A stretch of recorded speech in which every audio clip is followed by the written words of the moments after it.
Welcome back, folks, to another great episode of Dr. J Radio Live. Of course, I'm your host, Dr. J, broadcasting from the City of Angels, and we have a super awesome show for you today. The guest talks about a lot of things. His bio is incredible. He's been involved in this topic in the paranormal for 20 years plus. He's written a lot of books and articles. We'll get to that. He'll plug in all his books at the end. But today I wanted to focus on two of my favorite topics, which, if you notice, I rarely get a chance to ask the same person about UFOs and time travel. And that's exactly what we're going to do today with our guest. So, without further ado, Rob Shelsky, welcome to the show. Hi, and thanks for having me, Dr. J. It's good to be here. It's always a pleasure to speak to someone who really has been doing this for quite some time and is someone that I look to for answers myself, because when I told you earlier, the one word of why I started this to begin with was out of curiosity, and that's why that's why we're here. So let me back up in time for you. What got you interested in the paranormal? Well, actually, a lot of things. I mean, the normal kid stuff, ghost stories, that type of thing. But also, I've always had an abiding interest in UFOs from the time I was about 5 or 6 years old. I can remember arguing with my father about UFOs being real when I was about 7, 8 years old. And losing the argument because he was a lot bigger than I was, but going to bed really upset to the point where I was crying because I so wanted to prove I was right. But it continued, and my brother had some missing experience when he was 16. I didn't find out about it until about 20 years later, missing time experience. And so I just gradually evolved into it, became more and more interested, started researching, got involved in MUFON, all that sort of thing. And here I am now, some 20 plus years later, still researching the subjects. That's right, you are, and I would think, just like me, is the further down the rabbit hole you go, the more things you actually have questions about. So let's just say you started, I'm just picking numbers here, with 10 questions, and then you get those answered. Like me, I would think you probably have 100 new questions. Oh, or 1,000. I mean, they just right? do more. Yeah, there's no getting around that.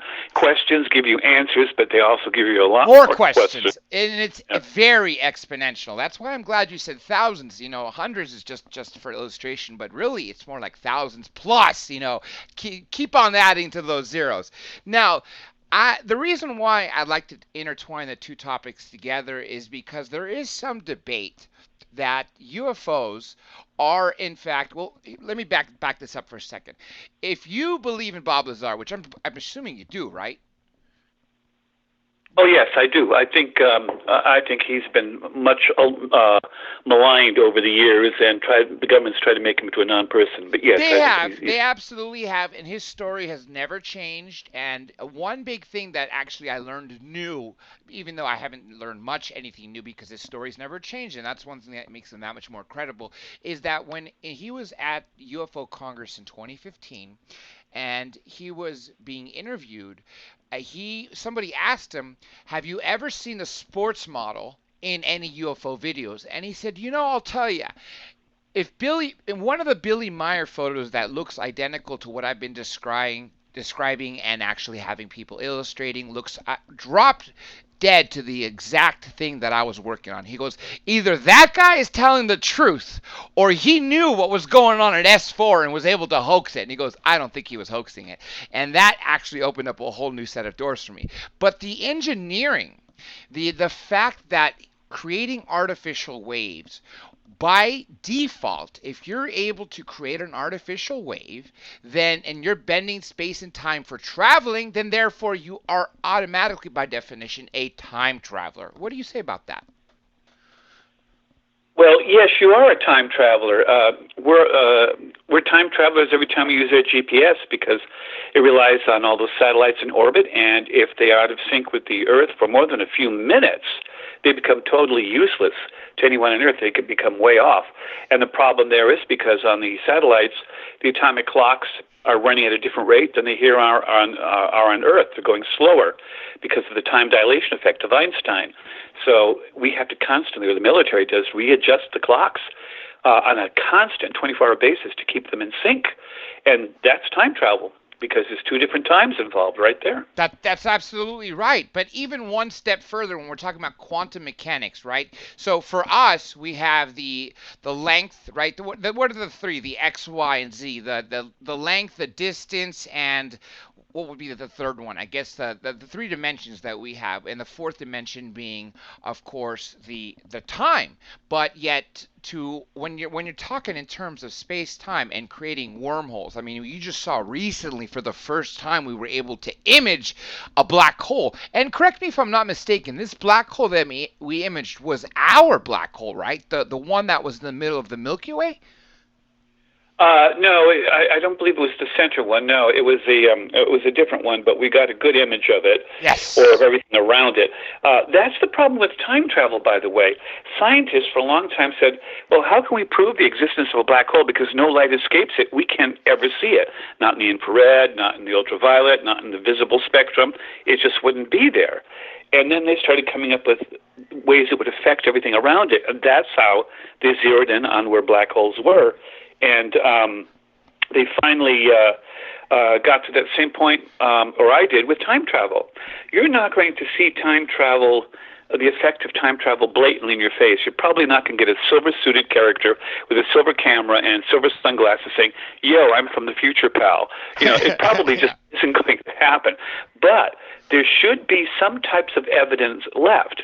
And it's hard to find evidence because if someone goes back, say, 20 years before you and I existed and changed something, then for you and I, it's always been that way because that's the way it was written in our history. The ripple effect. As a matter of fact, for the first time yesterday, my friend showed me the movie Butterfly Effect. That's exactly what happened. Every time he or Ashton Kutcher would go back to his childhood, he would have the ripple effect of what would have happened. So, for instance, if he told the girl that he fell in love with when he was 7, I hate you, all of a sudden in the future, the present, she doesn't even exist in his life. He's got his roommate who is friend, and that right there illustrates it, that whatever happened in our past already happened for us. We live in this one dimension, this one timeline. We don't know what's going on in the other ones, and that's why it's hard, like you said, for someone to go back in the past to say, hey, we're here from the future, we're here from the past, because it is our timeline.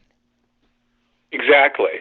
And so the problem is how do you prove it? Well, there are ways. For instance, if an odd person here and there says, oh, I traveled through time by accident, I was in the past for a few minutes or something, you think, yeah, right, can't take that as evidence.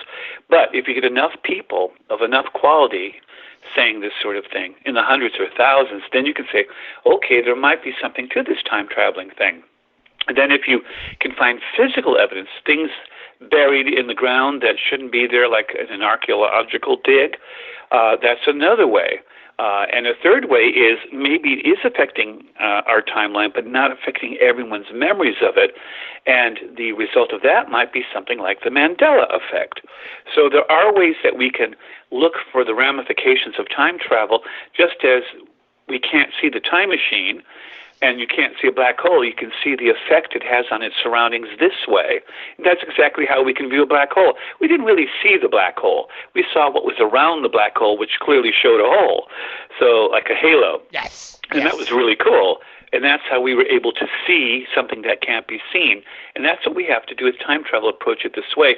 And that's what I did in my book, Time Travel Invasion. I wanted to find evidence from several different types of science and background and sources, bring it together and see if it constituted enough evidence to support the idea that time travel is real and has already taken place.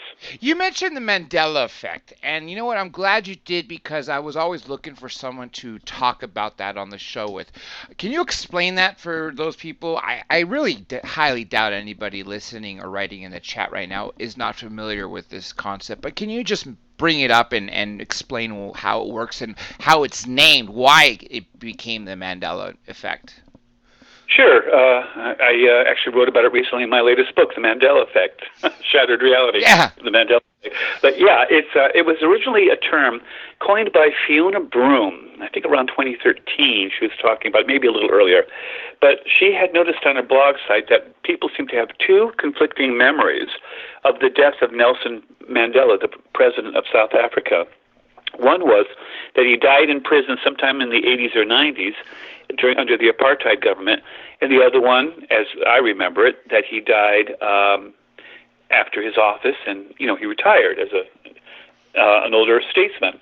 But excuse me, the problem there was that the people who remembered it differently all remembered it the same way, wrong. Well, maybe they're wrong and maybe they're not. And so the term was coined Mandela effect. And since then, we have found it in thousands of cases, but most of it's with memory. And the problem with memory is, as psychiatrists will tell you, is you can have false memories. We all have them. Dreams, right? Well, not just dreams, but false memories of your childhood. Say when you were 7 years old, you have this memory of something that happened to you when you were 7. You're not remembering the actual memory. You're remembering a memory of a memory of a memory of the event. True. Because you've thought about that event, remembered it so many times, you're now remembering not the original memory, but a copy, so to speak. And copies vary. But the problem is, even the psychiatrists admit that even if it's false memories, they can't understand why so many people get it wrong the same way, and that they get it wrong from so many different cultures, races, nations, whatever. This is what they can't account for. But I went further. I started looking for physical evidence, and there's plenty of it in the form of stuff found in archaeological digs called UPRN.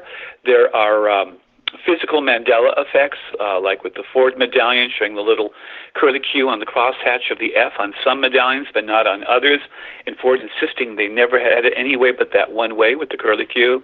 This sort of thing goes on and on and on. A coin found in Mexico. That's the one that I've been shown more often. The people tell me about the Star Wars one, and I know everyone's going to get kind of shocked here, but I've never seen the original Star Wars, and the reason being is after they wrote Episode 1, I figured, hey, I'm going to watch from Episode 1 through 6, not go back from the 70s and then go pick up in the 2000s or the late 90s.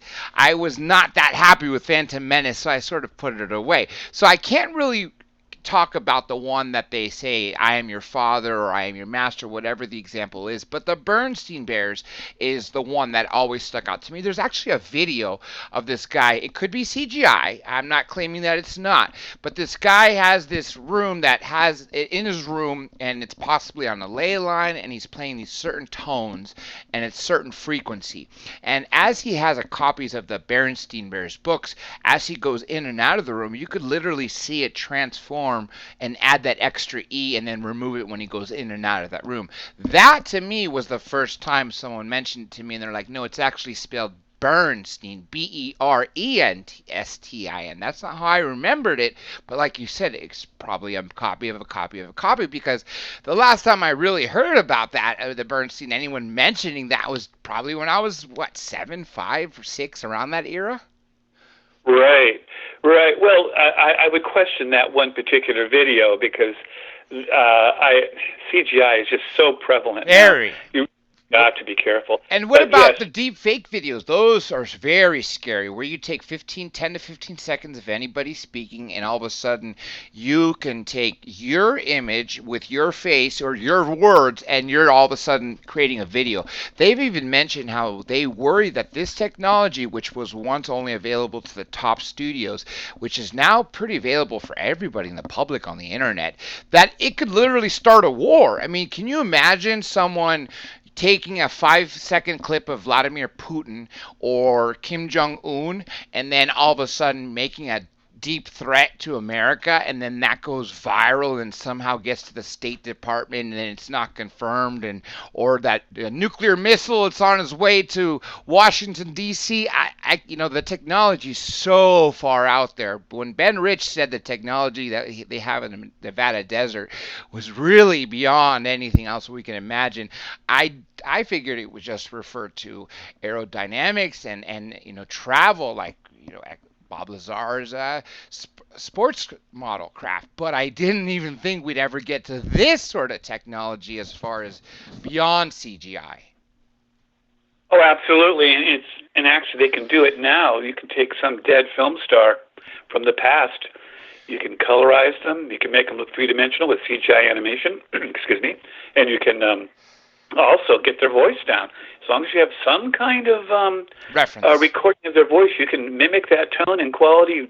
They actually have now, and we're getting off the subject here, but this is interesting.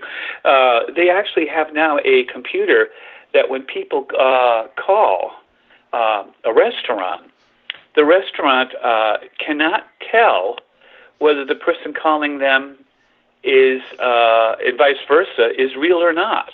It can carry on full conversations on whatever it is you're going to order and all that sort of thing, or make reservations. So when you hang up, the people can't tell if the recording from the restaurant was a real person or fake because it responded to their questions so well, and vice versa.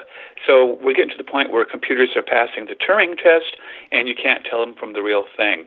And that is scary stuff. And imagine if we're doing that, what our government's doing. I mean, we talk about quantum computing all the time and how the strides we're making with it. With all that money the military has, you can bet that they're working on it too, and they've probably made more advances because they can hire the best, yes. And they do it in deep secret, black projects. And also, it's exactly what Bob Lazar was involved in, a black project. Very compartmentalized. And, a Navy SEAL who served during Vietnam basically broke it to me this way. He said, obviously, we all know this. This is just, if you watch news or pay attention to politics or the budget, we always know that the biggest thing our government spends on is military. That's where all our advances come for as far as consumer electronics or anything. It starts at the military. Then it trickles its way down to consumers. He said the way to look at it is that what we have, say, smartphones and iPads, that what we were using even 10 years ago at this point, he said, and imagine that the general army infantry, the lowest soldier that you would put on the field, a private E1, is about 5 to 10 years advanced as far as technology. He goes, but when you get to the special forces, he says the technology that they're using, that he was using back in Nam, that he started to seeing being available to the consumers in the 80s, we're almost 15 years later, he says is about 15, sometimes as looks like 20 years in advance. So I can't even imagine what they're doing that we don't know. I mean, if you have a handful of special forces using this crazy technology, then what are they really working on is what I want to know. Like the stealth bomber. We released that in, 88? What is really going on as far as what's the newest craft? Is it Earth type of sports model? Yeah, and that's an interesting question, too. And also, I mean, you're right, it filters into the public. Night vision is a side effect of the military, and now we have night vision in the general public. You can get night vision cameras and scopes, and try looking up at the night sky sometime. You'll be amazed what you see after dark. Oh, craft all over, and many people say it's defying physics as we know them, by stopping and making turns at sharp turns that would literally, the inertia would kill a pilot unless, of course, they're enveloped in some sort of gravitational field. But you're absolutely right. A friend showed me one night when I believe I was at a UFO Congress at night. He had a night vision, and he said, "Come out, check this out." He goes, "Do you see anything?" I said, "No, just some stars. It's the night. What am I supposed to be looking at?" He goes, "Take a look through these," and I just was amazed that no matter where you point, how much activity is really going on in that little area outside of our known vision. Oh yeah, absolutely, and some of it's unaccounted for. I mean, you can discount helicopters, jets, drones, air balloons, and satellites. I've seen satellites many times. They always do what they're supposed to do. They don't zig and zag around the sky. They move rather swiftly across the night sky from one point to another point on another horizon, and they're very good about doing that on a regular basis. But yes, there's stuff that's being seen up there that is bizarre, and excuse me, triangle craft, all sorts of things. Cigar-shaped craft, yeah. We're seeing a lot of different types of UFOs now, and actually they're getting to very bizarre shapes. Also, we're seeing a lot of this cloaking ability going on. It first started around the 80s. A Paris commercial pilot over Paris saw a huge, he said it was approximately half a mile in diameter, and it was over the city, and as he watched it, it just faded from view. It didn't disappear into the clouds. It simply faded out of view, like it just became invisible. And we've been seeing this more and more. And now we think, oh, well, come on, things can't be invisible. Cloaking devices, sci-fi, Star Trek. Not so. I mean, scientists have developed lots of metamaterials that are working really well as cloaking devices, including a cloak. One Asian scientist pulled one up to his head. He was standing in front of some plants, and you couldn't see him. Then he put it over him completely, and unless he moved a certain way, you couldn't tell he was there at all. And even when he did move, it was just a very minor ability to see it. So if we can do that now, what could someone else do that may be from the future, if it's time travel, or from another place in the universe, or from another dimension?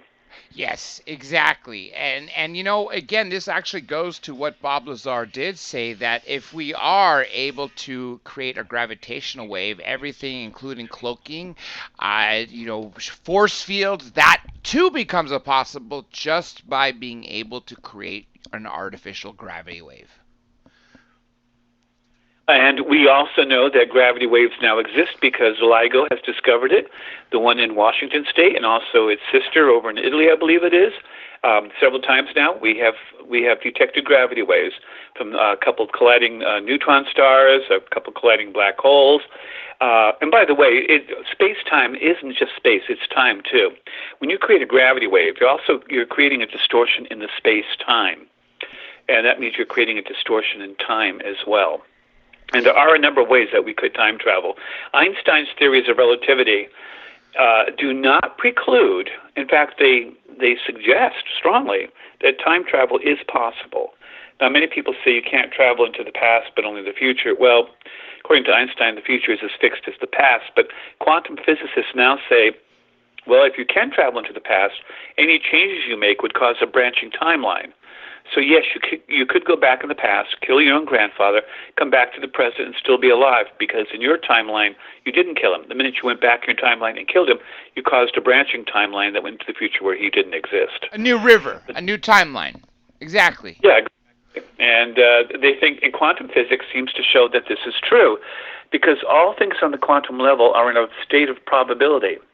They have more probable states. Like, say, let's take it to our level. Say I'm sitting here at my desk talking to you. Well, that's the main probability, but there are some other close probabilities that I'm also in the living room, I'm out front watering the lawn, I'm walking down the street, and there's even some less likely, but still they are probabilities, that I'm in the middle of a vacuum in space or on Mars or some planet 100,000 light years from here.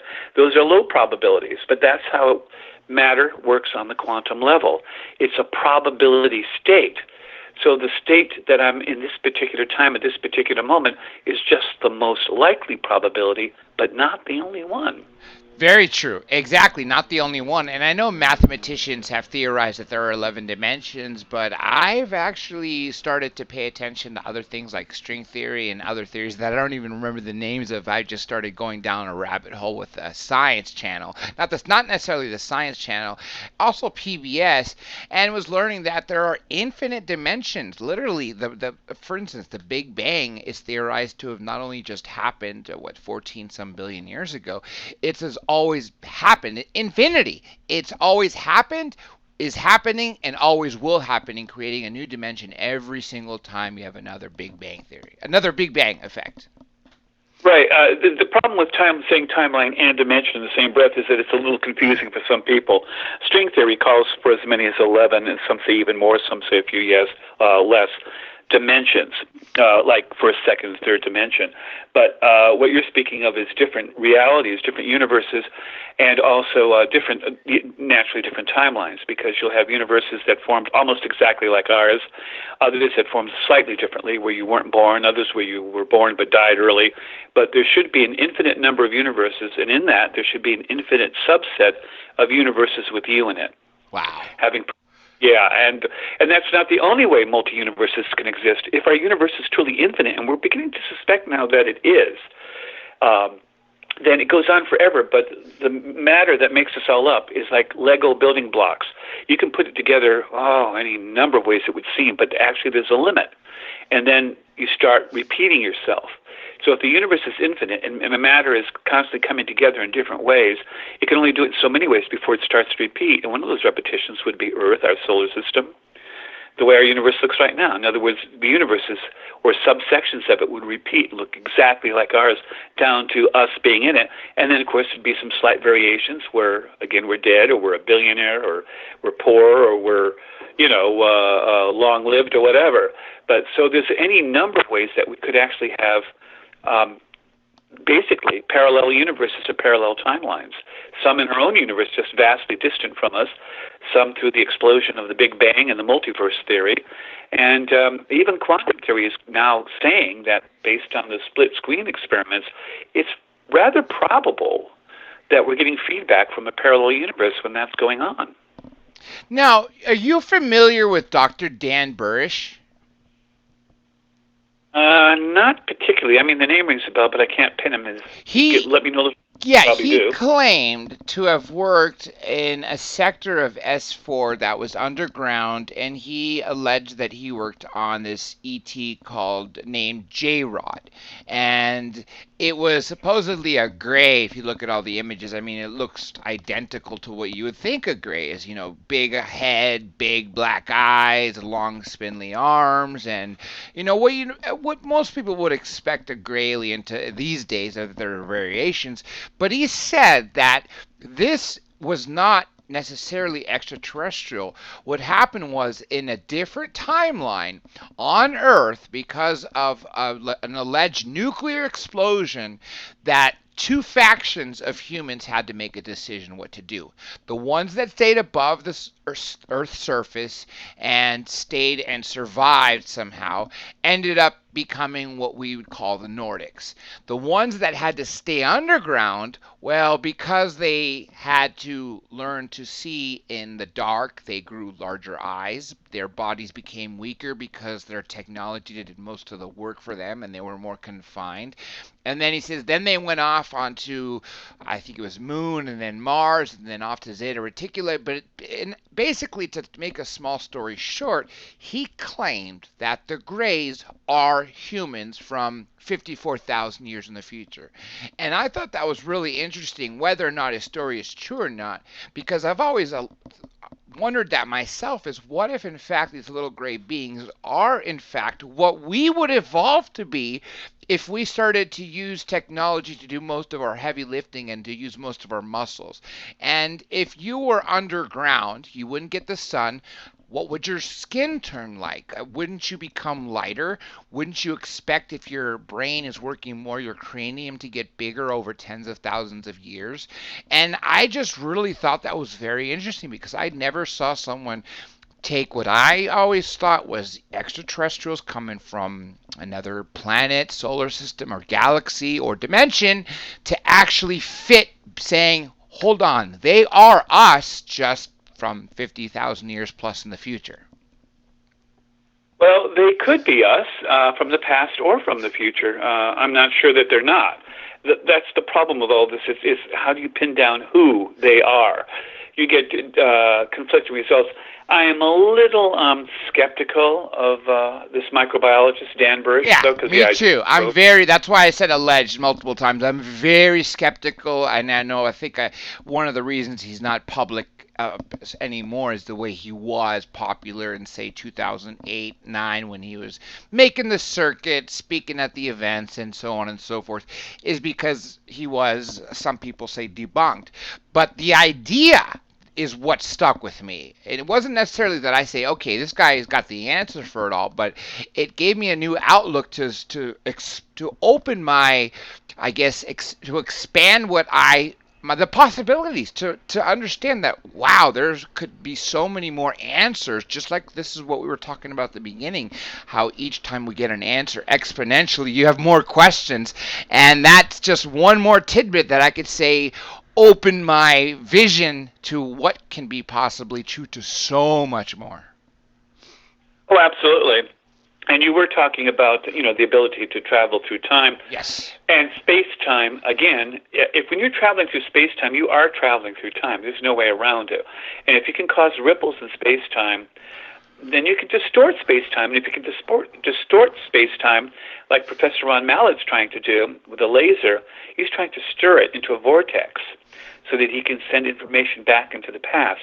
Now, under his system, you couldn't send it back further than the vortex existed. So in other words, you can't go back before his little time machine existed, if that's the case, if it works. But he's trying to stir space-time like you use a stirrer to stir a cup of coffee and create a vortex in which you could send something through. In this case, it would be subatomic particles, and you could have them pop out in the past and maybe even send messages that way, like a form of Morse code. But now, if you used a black hole, there are some black holes that might be capable of people time traveling if they rode around them right near the event horizon in reverse of the rotation of the rotating black hole. Or you could go through a Kerr black hole, and that might send you through time, or the equivalent of a wormhole. But if they exist, now they're a mathematical possibility. Many people say yes, but the likelihood of them existing is rare. But that's exactly what they said about black holes. They used to think that, yes, mathematically it's possible, but in practical terms in nature, a black hole could never exist. How could you have something that, was infinitely small and yet infinitely have almost an infinite amount of gravity surrounding it? Just how could that be? But yet we find out black holes are real, and they're holding galaxies together, all of them apparently, except maybe one or two. And we're trying to wonder why those one or two don't have black holes, but super black holes. But that's interesting. I've actually never heard that there are some galaxies that don't have a black hole at all. Well, we've discovered, I think it's one or two that apparently do not have a supermassive black hole at the center, and we're having trouble accounting for that because now cosmology has revised its theories on the formation of galaxies and basically has said that supermassive black holes are necessary to create galaxies and hold them together. That's right. That's what I've always believed. And every galaxy we looked at had a supermassive black hole. Now we've discovered one or two that don't seem to have it. And like you said, every time you answer a question, you get more questions, This reminds me of what Preston Dennett showed me was news a few years ago, where you had a planet that was not orbiting any star. It was on its own, literally like a derelict planet. And I was like, wow. Like, how does that exist? Wouldn't it be tied to something? I mean, what is it, just sort of traveling from a solar system to solar system and just somehow doesn't get sucked into some sort of orbit, or it doesn't get close enough to something that would have enough gravity to pull it into? How could you have a planet? I mean, if a star explodes, I would think that all the planets near the star are dissipated. Oh no, they're called rogue planets actually, and rogue planet, yeah. And it's theorized that they are probably more of them than planets in solar systems. And the reason is, like, even our own solar system early on probably had close to around 100 protoplanets in it. Now, some smashed into others and formed bigger ones, but a lot of them probably were slingshot right out of the solar system. And eventually that may happen to the Earth because of Mercury. Mercury's orbit in conjunction with Jupiter's is slowly distorting over time, and eventually, many years down the road, it will eventually swing out of its orbit and either collide with Venus or force Venus out of its orbit. And in the process, Mercury could then either collide with Earth or it could send Earth spinning out of the solar system entirely. These are rogue planets, and they apparently are more common than planets around solar systems. Wow. See, again, like we mentioned earlier, more information leads to more questions, because when Preston talked to me about, I see you even gave me what makes me remember the actual term that he used, which was rogue planet. I had no idea that they are far more in as volume, as many, and they're actually more common than actually planets that orbit stars. That, to me, right there, opens up my expansion into what is possible that much more. And that, for some reason, I don't know why, as you're mentioning rogue planet, Oumuamua comes to my head. Do you remember this? This is a recent event, as a matter of fact. This elongated craft, or whatever it is. Some people say meteor. I know Harvard even took the stance that it very well could be a space alien craft. And what it did is it came into our solar system, very long, very slim. I think it's about 2 kilometers long. I couldn't tell you the width.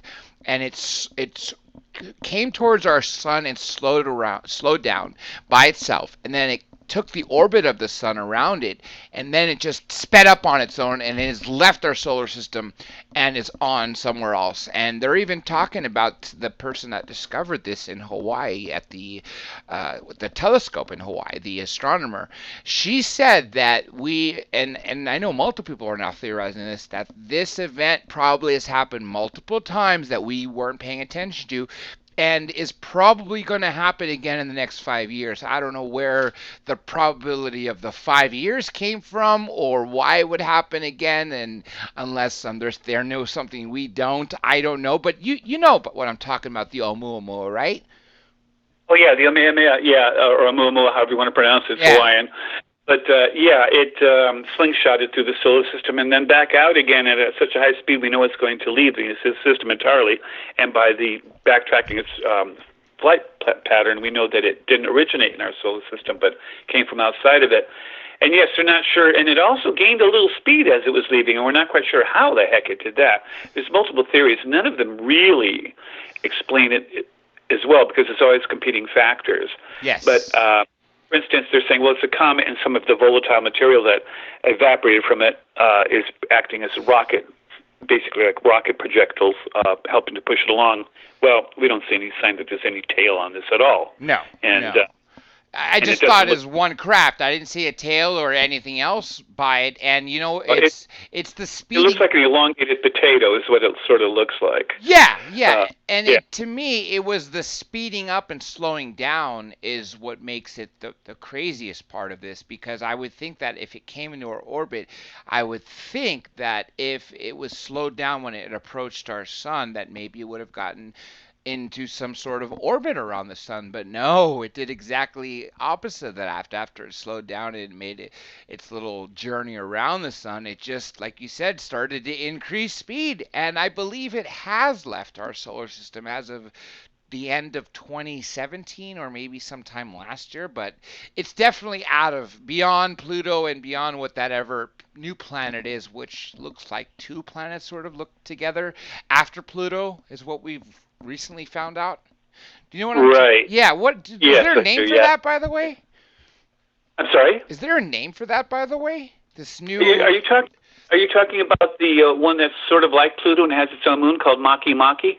I think so. It looks like two things mushed up together, sort of like two potatoes. Yeah, I think that's. Well, wait a minute. There is an asteroid that's been pushed. Looks like it's been pushed together, and that one is very odd. And let me see. I don't know if that's the same one as that, but there's one in orbit around Jupiter that's in a retrograde orbit that they suspect might be from outside our solar system. This one is alleged to be outside of Pluto, further along than from the star, our sun. Our Sol is what other ETs allegedly call our sun, right? Yeah. But it does stay in orbit, same elliptical orbit as every other planet that we know of in our solar system, but it's just beyond Jupiter. Not beyond Jupiter, just beyond Pluto, sorry. Yeah, that's Maki Maki, and it does have a moon. Yeah, and the moon, I believe, is about 100 miles across. Small! Diameter. It's 100 miles across. That's actually really small when you think of the scale of these huge planets. Even a moon 100 miles across really doesn't seem big. Well, no, it's not. In fact, it could be a large asteroid. But they don't think so because they think it's made of the same material as everything else in the Kuiper Belt probably is. Basically a dirty ice ball, but maybe with more involved in it. It's the name of the planet's Maki Maki, and its new moon is MK2. And by the way, there are a number of galaxies. I double-checked on that don't have black holes, but these are dwarf elliptical galaxies. But there is one that is huge, and it's 10 times the size of any of the others, and it should have a supermassive black hole at its center, and it doesn't, and yet it's a very, very large galaxy. And also that's the black hole we took a picture of was in an elliptical galaxy, Messier 87, by the way. Okay. So it wasn't ours. Definitely. The one that you just mentioned, the one that is the super humongous one that has no black hole, it reminds me of when Miku or Mr. Miku Chachu, or is it Mr. Is it come on, Miku, right? Miku Chachu, the astronomer. Am I pronouncing that correctly? Miku Kaku, yeah. Kaku, I said K-A-K-U. Chachu. Kaku, yeah, Mr. Kaku, when he talked about the three different types of civilizations. We're a type O, type 0, and when you become a type, I believe it's type 2 or type 1 is when you start using your own star to harness the energy, and then when you become a type 3, you're intergalactic, and you're supposed to be able to harness the energy of your galaxies black hole. So where do these three types of civilizations, actually four types if you count type 0, which he claimed that we are, Mr. Kaku said we're a type 0.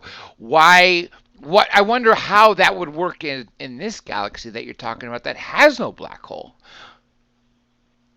It does make you wonder. Actually, I think you're referring to the Kardashev scale of civilizations, and it has 7 types of advanced cosmic civilizations.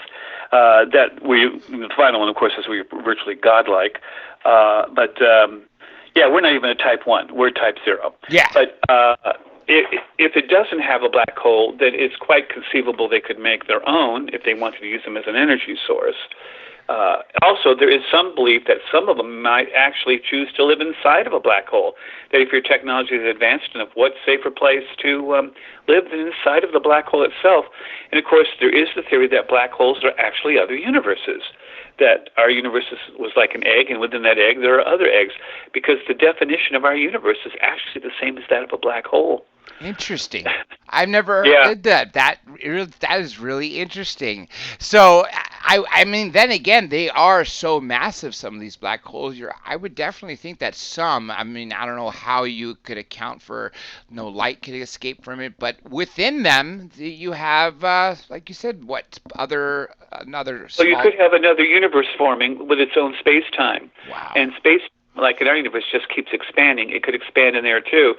So you literally could have something smaller than an atom, but inside that atom there's a whole universe growing, and we don't see it and can't feel it because it's not expanding in our space-time, it's expanding in another.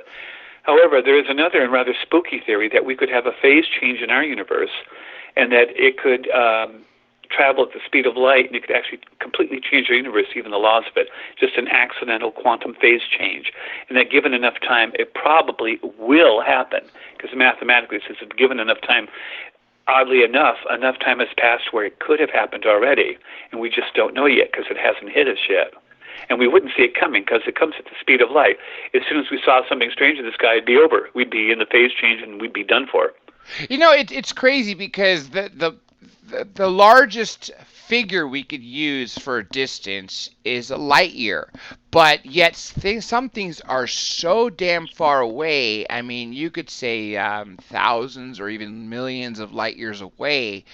I wonder if there's even a new unit of measure that could be faster, but there isn't anything known, at least to us, that is faster than light, right? So therefore, there can't be anything to measure other than the speed of light. Well, actually, we have the parsec, which is longer than the speed of light, than the 1 light year. And the reason they have that is simply it sort of bundles so many light years together to create parsecs, simply so that we don't have to have such gigantic numbers when we calculate some of these things that are across the other side of the universe. But yeah, because basically you would be a 10 with, an exponential number to 27, whatever, when you're talking in terms of light years to the distance of some of these things that are star clusters or even galaxy clusters that are just so far beyond, and that begs the question. If anything, let's just say we are able to travel at the speed of light or near the speed of light. That's still not going to get us anywhere in any sort of lifetime, that's going to make any sort of difference. So then let's take the inverse question, of the visitors. Well, right? Wait a minute. You got to hold it there, because if you're traveling very close to the speed of light, like 0.99999%, we can't theoretically ever attain the speed of light. But that last little bit, as you get very close to the speed of light, just before you get to it, time distortion really starts to enter into it. It's theorized we could go that fast, just under the speed of light, that we could circumnavigate the known universe in 50 years, ship time. Wow. On Earth, thousands and well, maybe millions of years would Millions, have yeah, I passed. think so. But because of the extreme time dilation on board ship, would be 50 years. So you could theoretically come back to Earth and still be alive. Say if you went as a teenager or a young adult. But the problem is, the Earth you knew would be vastly different than the one you left. Kind of like in Interstellar, when Matthew McConaughey's character went off to find a new place for a new Earth, a new place for to bring our civilization. And by the time he came back to see his daughter, who at the time he found came back or to a substation, I believe was it I don't know a Saturn or something like that. He was like Right. 144 years old or something, and he looked like 32 or 35, something like that. And it just makes your mind wander. Wow, he's meeting his daughter who's vastly older than him now. This is the principle that you're alluding to, right? Right. She was dying of old age, and he was, for him, only a few weeks had passed. Yeah. Because Yeah. the planets he went to were so close to a black hole that it had distorted time. So that time for him was moving very slowly. It seemed normal to him, but compared to on Earth, he was going quite slow, and the people with him on board the ship. So his daughter was aging all that time while no time was really passing for him at all. I don't know if you remember the one scene, but they go out into this on this water planet and they find the wreckage of the other ship, and you think, so how could that still be here after so many years? And the guy says, it hasn't been so many years for her. It's only been a few hours that happened to her on that ship, because of the time distortion. For us back on Earth, years had passed before we got here, so we're thinking it happened years ago, when really it only happened a few hours ago in this timeline, or that time zone, so to speak. Yeah, it creates time zones. It gives them a whole new definition, doesn't it? It's not just Eastern Standard Time or Pacific or Rocky Mountain. It would be completely time zones where time moves at a different rate. Of course, you would know it. When you're in that time, everything seems to be moving perfectly normal for you. You just don't realize that compared to someone else, you're moving super slow. Yes, yes. And that movie, I have to say, I know, I don't remember the movie, the man who created it. He was also the guy who was behind the trilogy of Batman. He wrote an amazing movie. I think it was called Inception, about minds. Christopher Nolan. When he did Interstellar, he had hired some astrophysicists to try, because at the time, this was before we imaged that black hole, which, by the way, like you said, we could only image it because we couldn't see it. And that imaging, I heard, was such a major feat because it required all of our major telescopes on this planet to work in unison, and they all had to have good weather, and it could only happen one day of the year. I mean, what are the probability that, wow, that we were able to get that? Because you can't quite get both hemispheres of the Earth to cooperate, where if we're in summer in one place and winter in another, or spring and fall.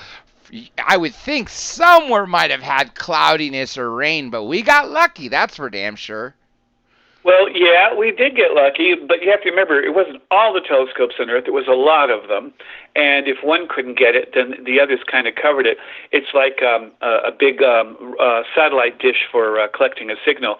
You've seen the mesh discs that actually let most of the energy pass right through it. They used to be solid dishes, and then they became mesh.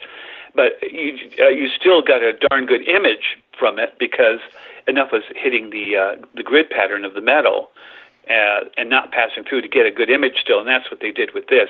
They just used a whole bunch of telescopes, and by combining them all, they managed to get an Earth diameter wide telescope, basically. And so if a few cells in it, a few telescopes weren't functioning, it didn't matter. The overall results were fantastic. Really clever, very clever. I definitely agree, and that's why it was such a big feat. Even right now, they're still celebrating it because, like you said, they theorized. I mean, geez, I always bring this up to a lot of people, and I know we're going all over the place, but there's just so many amazing stuff, because every time you mention one thing, it just sort of opens up questions to another thing to talk about. But in the last 120 years of how far our sciences have come, just from the beginning of the 20th century to even 70 years later when we had the Apollo missions, right? Now, black holes were first talked about, what, about 100 years ago, give or take? Right, yeah, approximately. The idea of it being mathematically possible came up quite a while back. But not before that. They through math they theorized them, but it happened in the 20th century when they theorized them, or was it earlier? Gosh, you got me. It was. I think it was in the very late 1800s, early 1900s that I believe one of the mathematicians was an Indian. His name was Chandrasekhar or Chandrasekhar. I can never pronounce it. Either way, still 130 years. So we're in that same time frame where it's just fairly recently a drop in the bucket when you look at how long of Earth time we've had, because even Homo sapiens, and even if you go back to Cro-Magnon or Neanderthal, or even go further back than that to before the last extinction level event, 65 million years, that's still a drop in the bucket when you count 4.5 billion years old of our planet, which is nowhere near the age of our. Is it the universe is supposed to be 13.5 billion years, right? Yeah, just under 14 billion years, somewhere between 13.5 and 13.7. I get different figures, but right around there. That's an insane amount. So when you think of 130 years, or say 1,000 years, but let's just stick to this, 130-year development. That is such a small time frame, and that is like I said, a blink in an eye in the scale of things. And yet we did so much, and that begs the question: is where did we make all these technological leaps? Like, let me lay out to you this way. All right, so we know we started with the Wright brothers, and then we have the World War II, and we bring over from Operation Paperclip Werner von Braun and the V2 missiles, which eventually became the Saturn V missiles that we used for the Apollo missions to get to the moon. Very short time frame. So what was it that, or if you looked at, say, 1000 or 1080 AD, or just 1000 AD to 1700 AD, there really wasn't very much technological leap. Very much at all. I mean, sure, you could say gunpowder. Well, but then again, the Chinese were lighting rockets in the 800 AD. So I don't really see very many major technological leaps that happened prior to the late 1800s. Well, yeah, I mean, for the vast majority of our history, it was the horse and cart, basically horse and chariot, horse and carriage, but it was horse and something for the vast prolonged time. But there's two theories of how it could be. It could be that it just took a tremendous amount of time, slowly adding, because we were adding to our technology all this time. It was just extremely slow. But then our method of transportation, the fastest form, was a galloping horse. So to travel and communicate took forever, weeks, months, and you're highly isolated, so it was hard to get going. But the theory is that when the population hit a certain point and we finally managed to get to a certain level, then things started speeding up because we were able to communicate faster and people could research more and start combining researches and coming up with new stuff. That's one theory. That theory states that it took from the beginning of recorded history to the mid-1950s to accumulate the sum total of human knowledge, and now it's been doubling at a faster and faster, I don't know if it's arithmetic or geometric or exponential, but it is proceeding at an incredible rate and taking less and less time each time to double it. From one satellite alone going into orbit around Jupiter, we got the equivalent of like 50 or 60 Encyclopedia Britannicas of data, and most of it still hasn't been gone through yet. We're getting data faster than we can even absorb it now. That's the one theory. The other theory is that we went along pretty much the same and we're growing at the normal slow rate, and then something interfered with us, maybe UFOs. Yes, thank you. That's what I was getting to. It is essentially at some point to say, what if we had some sort of help, some interference, something that was looking upon above. I came across, and this is buried somewhere on my website by now, actually, when Art Bell was alive and he did his final run in 2015, I gave it to him to put on his website. And what it was a British medical journal from the 1890s era. And what it showed was two, what we call grays, and they had another being lying on a table. Wow, so if anyone says that Hollywood created these, well, then why did this image appear in a British medical journal? And that begs the question, who and what and when did we start interfering with us and help us along to move us along, as far as our evolution and technology? Well, it could be said that it started right around the late 1940s, right around the end of World War II, or during it, and or right after the Roswell event. For Bell Labs came up with the transistor. Up until then, we were using vacuum tubes. I grew up in the vacuum tube era. When the TV went bad, you opened the back of it up and you had to replace the tube. I remember the days when the TVs were giant, and I remember looking in the back or going to a TV repair store. There's no way I could understand what the hell was going on. There's so many wires and this and that. Like, I was like, okay, you figure it out and you let me know when it's ready. I'll be back to pick it up. And now that's old technology. I mean, we're using what, flat screen? Well, I got one behind me, a flat screen transistor, LED. And it made it that completely, tubes completely went out except for the CRT unit, which was the actual picture screen, for a long time. But then, all of a sudden, I was in high school, I was taking earth science, and I remember the teacher saying, well, we could never have a computer that really talks, because it would have to be as big as a city block, and it'd just have so much guts in it that it would never operate or be able to function. Well, she didn't know that right about that time they were coming out with the microchip, and that changed everything. It did. And what is it? Is it Moore's law every 18 months? I think I'm saying the law properly. Moore's law every 18 months, that the amount of circuits on a circuit double. That's actually beginning to slow down now. It's yes, you're right. It was 18 months, and it was like halving. It only take about 18 months to do that. But for the last few years, it's been slowing down, and it's now up to 26 months. And the reason is we're reaching the physical limits of silicon chips. We can't go any lower because the gateways for the electrons, they want to do quantum tunneling when it gets too the chips get too small. They actually literally just leap from one side of a wall to the other side of the wall, and we can't stop that from happening. It's causing error problems. So that's why we're trying to come up with quantum computers and other forms other than the silicon chip, because we've about maxed out on the silicon chip now. Moore's law can't continue unless we can continue shrinking. And we can't continue shrinking because of the effects of quantum physics.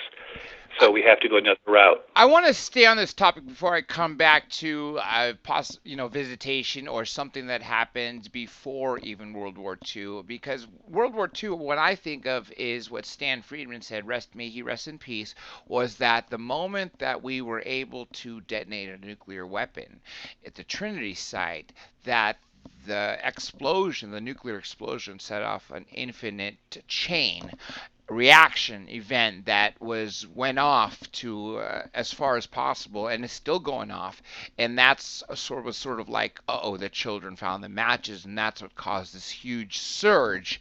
At least that's what he was saying, and I think a lot of people adopted that theory. But let me stay on what you were just talking about, this Moore's law, because you're absolutely right. After we've reached that point, it's like, what can we do? I mean, nanotechnology. So you're going to make. There's this one documentary that's being made now by Jeremy Kenyon Lockyer Corbell. He made the new Bob Lazar documentary, and he showed me a small piece of this film, and he interviews this physicist, and this physicist has this tiny little glass jar, and you don't really see anything but looks like black dots in the water in it. And when under a electron microscope, he explains that this is nanotechnology. He calls this guy Nanoman. He doesn't want to release his name. And what he basically said was, this is the future of our technology. And each of these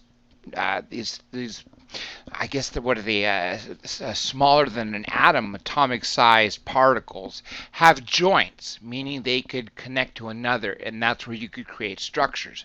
But how far much farther can we create, like you said, on a silicone chip right now? We've kind of maxed out the area where we can put, resistor, radio. What do they call them? What's the word I'm looking for? Transistors on each circuit, right? And so right. What are we going to do? Are we at the point where we're literally working to, what's the smallest size transistor we have right now? That is known that we're using? on a silicone chip. Well, transistors are on microchips, and it has hundreds or even thousands on one Millions. microchip. I heard even millions at this point, Oh, right? yes. Yeah, if you're willing to pay the money for it, sure. And we've been able to double our memory. I mean, look how memory is shot. Memory used to be so expensive. Yes. My first portable computer had 256K. Hey, yeah. And then came the but megabytes, and then the gigabytes, and now the terabytes. I mean, and it just blows me away. And now we're going, what is it, petabytes.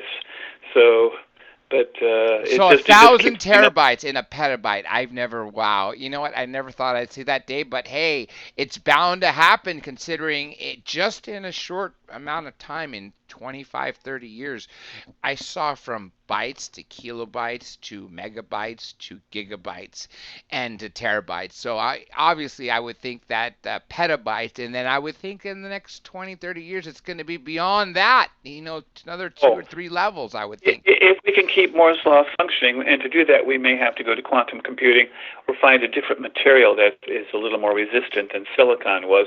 Silicon was the first, but not necessarily the best.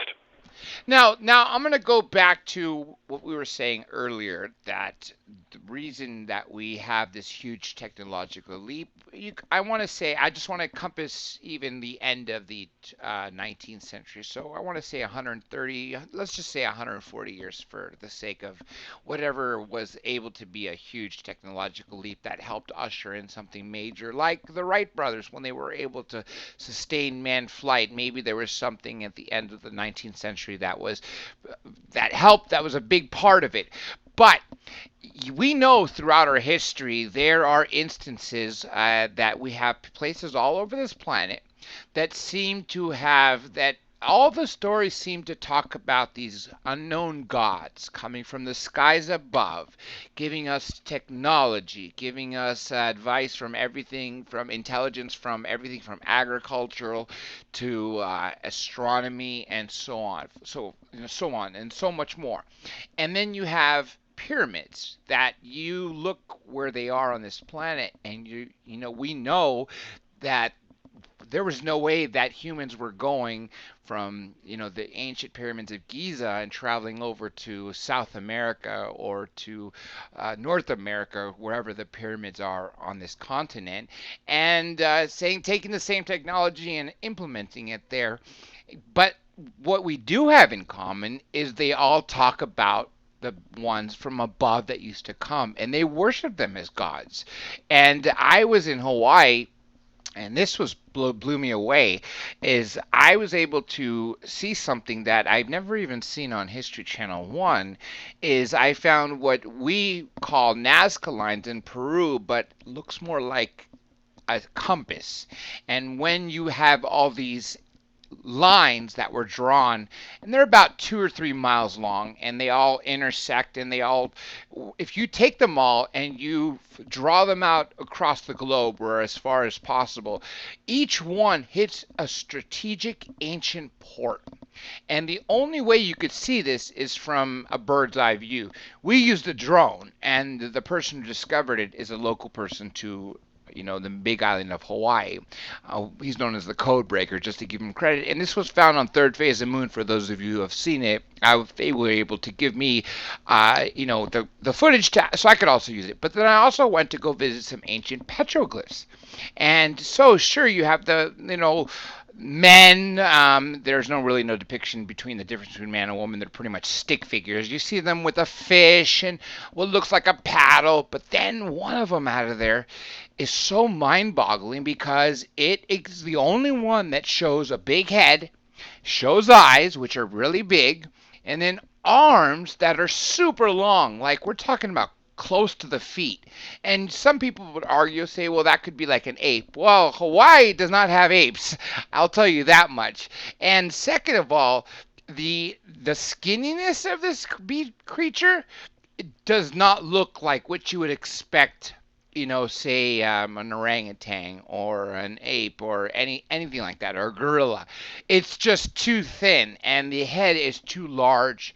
And that, to me, was like, okay, well, this really isn't just for the Americas and Eurasia and Africa where they had ancient astronauts, or the theory that even there in the middle of the Pacific Ocean, 2,500 miles from California. I don't know what it is from going west of there to hit to Asia, but I know it's at least 1,500 miles, if not 2,000 miles or more. But again, we all have the same thing happening on all these continents, right? And even ancient American or local Americans here. I'm talking about American Indians 1,000 years ago. Cave drawings. They show the same things. They show craft. They show what we describe as grays. So it looks like we've all been visited. And then you have the Dropa Stone incident in China about 10,000 years ago, where they alleged a crashed ship, an extraterrestrial ship crashed there. I don't know what they did with the wreckage, unless the species came back and picked it up. I mean, Clifford Stone talks about that, some of those beings, but that's a whole different topic there. But at what point do you think, this is just your own theory, by the way, Rob? I'm not, trying to take it out and say, okay, this is of course fact. What do you think caused them, if it was them that came to us to jumpstart our evolution, to do so at the time they did, where I'm pointing at in the last 140 years, whether it be after World War II or whether it be right around the Wright brothers? Well, UFOs have been spotted throughout history. I mean, there's no doubt about it. Alexander the Great's historian talks about flying silver shields that buzzed his Alexander the Great's army when it was camped on the Indus River in India, and maddened the war elephants and frightened all the soldiers, and actually was instrumental in Alexander the Great stopping his eastward conquering, his expansion that way. Even though they did end up crossing the river into India proper, they didn't go very far, because by that point his troops were getting rather mutinous, so they turned back, and they think that seeing the flying shields coming down. And by the way, the flying shields went into the water of the river at one point too. So you have your first example USO. of the US. Yeah, I was just going to say USO. And your Dropa stones date back about 12,000 years. And in my book, Ancient Alien Empire, Megalithia, something big happened just about 12,000 years ago on the Earth. Something really big happened. Everything changed. And I think that we were being ruled by another race, and the Anunnaki of Sumerian cuneiform writings, they talk about the Anunnaki, or the Watchers, as the Old Testament refers to them, that they came from elsewhere, and they created mankind to do their mining for them because they weren't really suited for it themselves, and it was ugly work. They didn't want to do it. And the legend of the Great Flood goes back to then. You have the Dropa stones dating back to them. You have Göbekli Tepe dating back to just about that same time, or darn close to it. You have all sorts of megalithic ruins that stopped being produced after that point. And then you had some kind of civilization that was worldwide. It was megalithic in nature because they all used these huge carved stones, whether it was platforms at the Baalbek Temple in Lebanon, the Temple of the Mount in Jerusalem, or Stonehenge, or any of these. There was a lot of stone structures. And then this suddenly ceased. And it ceased rather abruptly around the entire world. So it implies there was a connection or civilization around the entire world that was based on the megalithic stone design. And then suddenly that ceased. Well, the Vedic texts of India talk about there being a great war where the gods controlled the people on earth and the sacred cities, and that I believe it was the god Kali, when the war started in space, there was over 400 other races or demon types, and that humans also flew craft for the aliens or for the gods, whichever way you want to call it, and that they were only the most trusted. And the Vedic texts even talk about how to avoid mid-air collisions with these vimanas. So this is pretty intricate stuff. And then, of course, you have the Anunnaki talking about having the most trusted human servants waiting on them in their palaces or temples. So they were a special class of humans above all the others, and they were the priests of the time who actually waited on their gods, and I mean actually waited on them hand and foot. And now we still have churches and temples around the world, but there's no gods residing in them, or if they are, they're invisible, and yet we still have the priesthood waiting on their gods, worshiping their gods. But the temples are empty, whereas at one time, if you believe the Sumerian texts, they were full of aliens or gods. So there you go. So it's an interesting proposition. Something big happened around 12,000 years ago, right around 10,000 BCE, and it caused a crown fire in the North American forests. It brought about the extinction of the large mammals, The saber dinosaurs, cat. right? Or no, you're talking about the end of the ice age. You're talking about recently. I'm not talking about. Right. Well, not so recently. I mean, 12,000 years Yeah, ago. yeah, that's Yeah. what I mean recently, not millions of years The ago. recorded civilization only dates back about 5,700 years. So from the time of the fall of the megalithic culture to the starting of what we consider modern civilization about 5,700 years ago, we've got an almost 6,000 year or so expanse where nothing seems to have gone on. And I think whatever civilization crumbled left an interregnum, a dark ages. And I think we have racial amnesia. We have forgotten our origins, except in the sense of the Vedic texts of India, the Sumerian texts with regard to the Anunnaki and the cuneiform writings, and even some legends in the New World of various tribes in South and Central America. You know, many of them have a saying. Whenever they start a story, they preface it it was a time before there was a moon. The Greeks refer to a people that lived in Greece before the modern Greeks arrived. Yes, they did. Thank you for mentioning that, because I'm Greek. I know a lot about Greek mythology, and they definitely believed that there was an advanced species of humans that lived there long before them. And by the way, for those people listening, Neolithic Greece goes back to about 3 or 4,000 years BCE. Think about that. That's about the time of ancient Sumeria. They're a little older. Neolithic or yeah. The Sumerians? The Sumerian, they're a little older.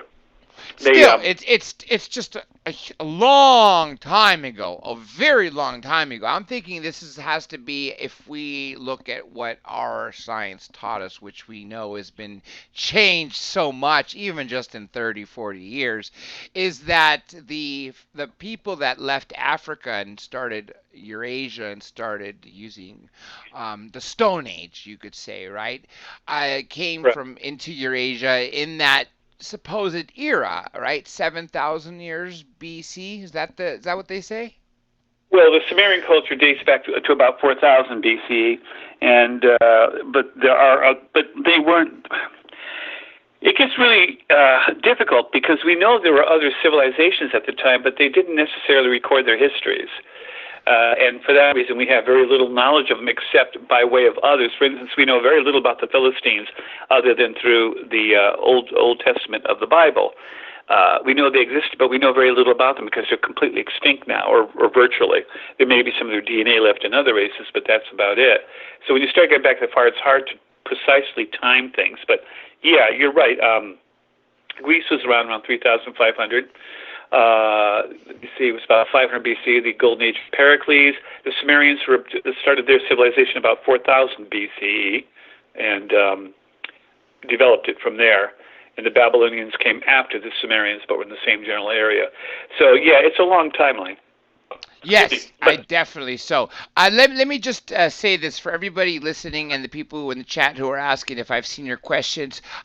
Friends and family, I just say I have not been able to see them because since there's so many amazing comments that are coming and that are pushing the questions up top, I ask all of you that you please take your questions and just copy and paste them and preferably put them in caps. That's the easiest way so I could see this is a question as opposed to this is just a comment that you want me to see or you guys are saying amongst yourselves. Because I know the guest is willing and able to take your questions and has been so. I just wanted to say that, Rob, because 2 people here are asking if I've seen them. So I just wanted to make it clear instead of having to write it in the chat. But one of the images I have up on YouTube right now is ancient Egypt, and it's that very famous piece where it shows like a helicopter and a submarine. Now, it looks so similar because right above it is a modern day helicopter. How can they be so damn close unless they got a glimpse into the future? You know what? I don't think even their imagination could have given him insight into thinking that, well, let's create something that has a body, a long tail, for stabilization, and something large on top that's very thin, that if it was in 3 dimensions, we would know it would be the what do you call them, not propellers, the I guess you want to call them the rotary blades of the helicopter. Rotary blade sounds good to me. Yeah. So I just, where the hell did they get that? The future came back to the past, or they were getting knowledge from someone else who had developed similar products. I mean, after all, a streamlined boat is a streamlined boat. If you want to get through water, it's got to have that V shape. So there is one of the images is of what looks like a power boat, and it does. And the image of the helicopter is pretty clear too. Very clear. Oh yeah. Yeah. So either they had access to information from the future, which again is a form of OOP art. We're getting examples of stuff that exists in the present but couldn't possibly have existed then, or someone was feeding them information. And do remember that when the Sumerians were talking about their history, they were talking about before 4000 BCE. Even as the Indian Vedic texts were talking about very, very early India, long before the modern Indian state. So even though the books are old, some of the Vedic texts are said to maybe go back 4,000 years, they could actually have been copied from earlier works that dated back even further. Because the Vedic texts talk about a great war in space and on the earth, and that there was a rebellion of humans. Also, oddly, the Anunnaki, the Sumerian texts, talk about the same thing, that there was a rebellion by humans while something was going on with the gods. And we managed to break free. It's like a power struggle almost amongst the gods, right? And right. The ancient Hindu text also describes what we now would describe as a nuclear explosion. The power of 1,000 suns, things like that. To me, when I read that. And radiation burns, radiation poison. Yeah. Yeah, it talks about all that. It talks about how the soldiers plunged into streams to wash themselves and their equipment clean. Of what? And it was, of course, radioactive fallout. And that birds fell from the sky. It just goes on and on and on. And, it's pretty compelling stuff, the Ramayana and the Mahabharata, but and also the cuneiform writings, especially those as translated by Sitchin. I thought he was very good at it. But yeah, we have a lot of evidence for somebody interfering in our culture all the way back. Why all of a sudden our civilization should take off, let's say scientifically, in the last 100, 140 years, so much so, is it just the culmination, just that we reached a point where it could take off, like a plane running down a runway finally reached the right speed to lift off? Or is it because someone's been pushing us along and changing us and basically massaging our civilizations and cultures? And if you want to take the Mandela effect into account, maybe they're changing the timelines to do it too. That's you true. Don't know. That's true. And that is the biggest answer, is that we don't know. And that's why we do these shows, to try to, answer some of these questions, put like minds that don't have these ridicule barriers that a lot of places do, which actually has gone down considerably. Every major network, cable network, we're talking about Travel Channel, Destination America, National Geographic, History, Discovery, all of these are talking about these topics, and they're putting big money into these productions. Finally, about time. Yes, they still consider them fringe, but it's about time they're starting to actually talk about it. It's starting to move into the mainstream. I was just checking today, and it's amazing how recently more and more stories are appearing in the Times, the New York Times. That's right. About just this thing, about pilots having problems with UFOs off the coast of Virginia and that sort of thing, and around the aircraft carrier, the Roosevelt, and all this sort of stuff. And whereas they never, ever would report this. And if they did, it was always with a little chuckle and a sneer.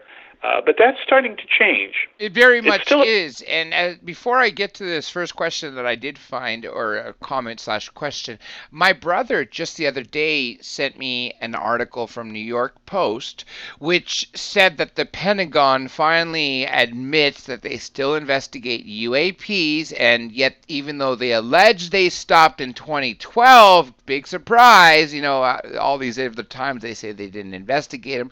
Other sources say that they're still investigating, still taking reports.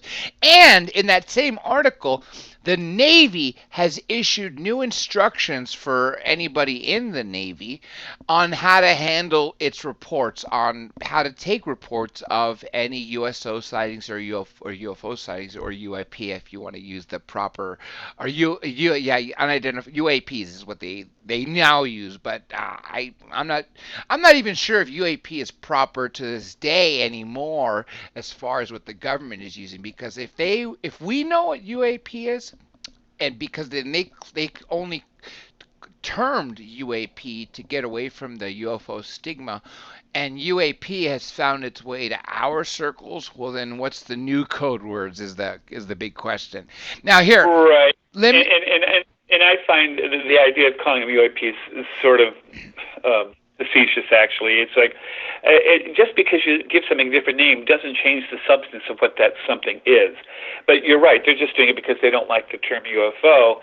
But it's like USOs. Well, all history we've heard of UFOs crashing into Thunder Bay in Canada or taking off. Even Columbus on his logs, and the fact that he saw lights on the horizon and a light beneath the water that came up out of the water. So UFOs and USOs are really probably the same vessels, just sometimes they're flying, sometimes they're beneath the sea. But it helps to but people talk about USOs like they're completely separate from UFOs. They're I don't not. think so. Yeah, I fly out of the water, so they fly. So I think they're probably UFOs, the same thing. It's like they only become USOs the moment they become, a UFO goes into the water or comes out of the water, and then it turns into or starts traveling in the sky. It becomes from a USO to UFO. It's the same thing. And even when in the water, these things are able to travel so fast that it doesn't seem that the water is able to slow them down considerably, almost as if they're enveloped in some sort of gravitational field inside the water, like the craft itself, which makes them travel really fast. Anyhow, let me get to some of these here before they disappear. We're out of sight. I'm just going to read it word for word, and I hope I can pronounce some of these words properly. This is Roll Pfeiffer Muller. First of all, I want to thank you, Roll. He's been consistently listening into the show. Oh, Rob, did I lose you? Rob, you still there? Uh-oh, hold on a second. Don't tell me I lost Rob. Let me bring Rob back in. Rob was just calling my mobile. Okay, don't worry, Rob. Hello? Yes, I guess you lost me. I was just about to read you a question. I'm like, he's calling my mobile phone. Okay, so I was just saying I'm going to read this word for word, and if I mispronounce any words, please forgive me. This one is from Rolf Pfeiffer Muller. See, Bhagavad Gita / Hindu exogenesis, or if he knows the works of Jagdish Chandra Bose, among other Hindu scientists. Yes, actually, I do both, and it's quite compelling. I mean, our problem with when we think of other cultures is traditionally it's from the Western culture point of view. So whereas Christianity back in the 1800s was all the rage in England, and I guess it still is partly, they looked at all other religions as being pagan, especially the Hindu, because they had multiple gods. So anything that they wrote historically about themselves were considered just tall tales, legends, myths of their culture. They were dying. We did the same with the Japanese. We did the same with the Chinese. We were very good at making everyone else's history into myth and legend because it didn't jive with our own. But yes, absolutely, I'm familiar with them, and they have contributed a great deal to the whole UFO question. And by the way, a lot of foreign countries are a lot more open about the UFO subject than we are. France, yes. Brazil, and quite a few others. But excuse me, but they're beginning to close down themselves too. Apparently, they're stumbling on facts that they don't want the public to know. So I don't know. Let me ask you a question. Do you think it's a good idea if UFOs exist that everyone knows they exist? Well, it's ironic you say that because I'm going to take Stan Friedman's position on this. Well, you obviously have the obvious of War of the Worlds. I don't think people are going to react the way they did at the time of the World of Worlds broadcast, a radio broadcast where people thought we were being invaded. But there are some national security concerns that I would think it would probably be unwise to let us know about everything. But at the same time, to to cover up everything and not at least let us know that we are in communication with another advanced being, another civilization or civilizations, plural. I think that is a disservice to humanity because you have places like SETI, Mr. Seth Shostak, great friend of mine. He definitely comes on this show quite often, but he does not talk about anything that doesn't fit within the SETI model. If it's not radio signals that are being sent and something that fits into that model. But I do think that it's a big disservice to humanity. And then whoever is the one that's making the decisions of what should be allowed for us to be known and not be allowed, well, then that begs the question is why give that person the position to control what is it, 7 billion? Is that what population of Earth is now? It's or approaching 7 billion? Yeah, it's over. Yeah, it's over 7 billion now.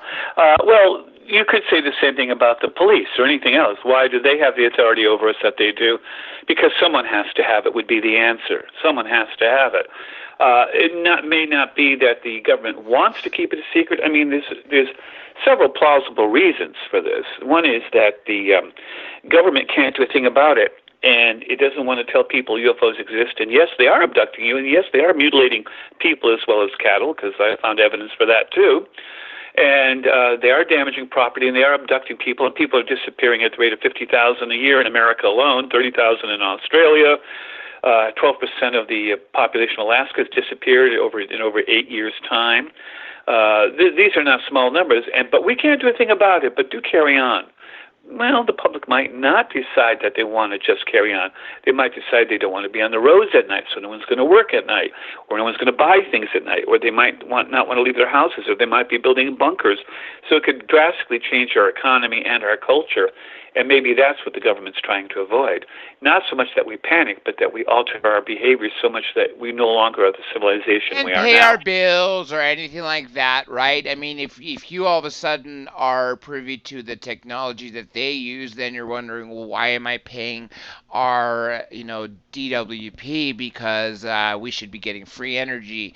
It would disrupt things to the finances. Definitely, the religions would have to rethink everything. History books would have to be rewritten. Definitely, science would have to be rewritten. It's almost as it would be like a new phase of humanity begins. It's like everything that was us would have to stop, and then us would sort of like a new age. The way we put BCE and AD, there would be like a new ADD after disclosure, and then something like that. That's how big it would be, and that's why you're right. It would disrupt a lot on a macro scale and on a micro scale. I've had a lot of discussions with a lot of people. Like, I'm a black sheep with regards to my family. They do not believe in any of this.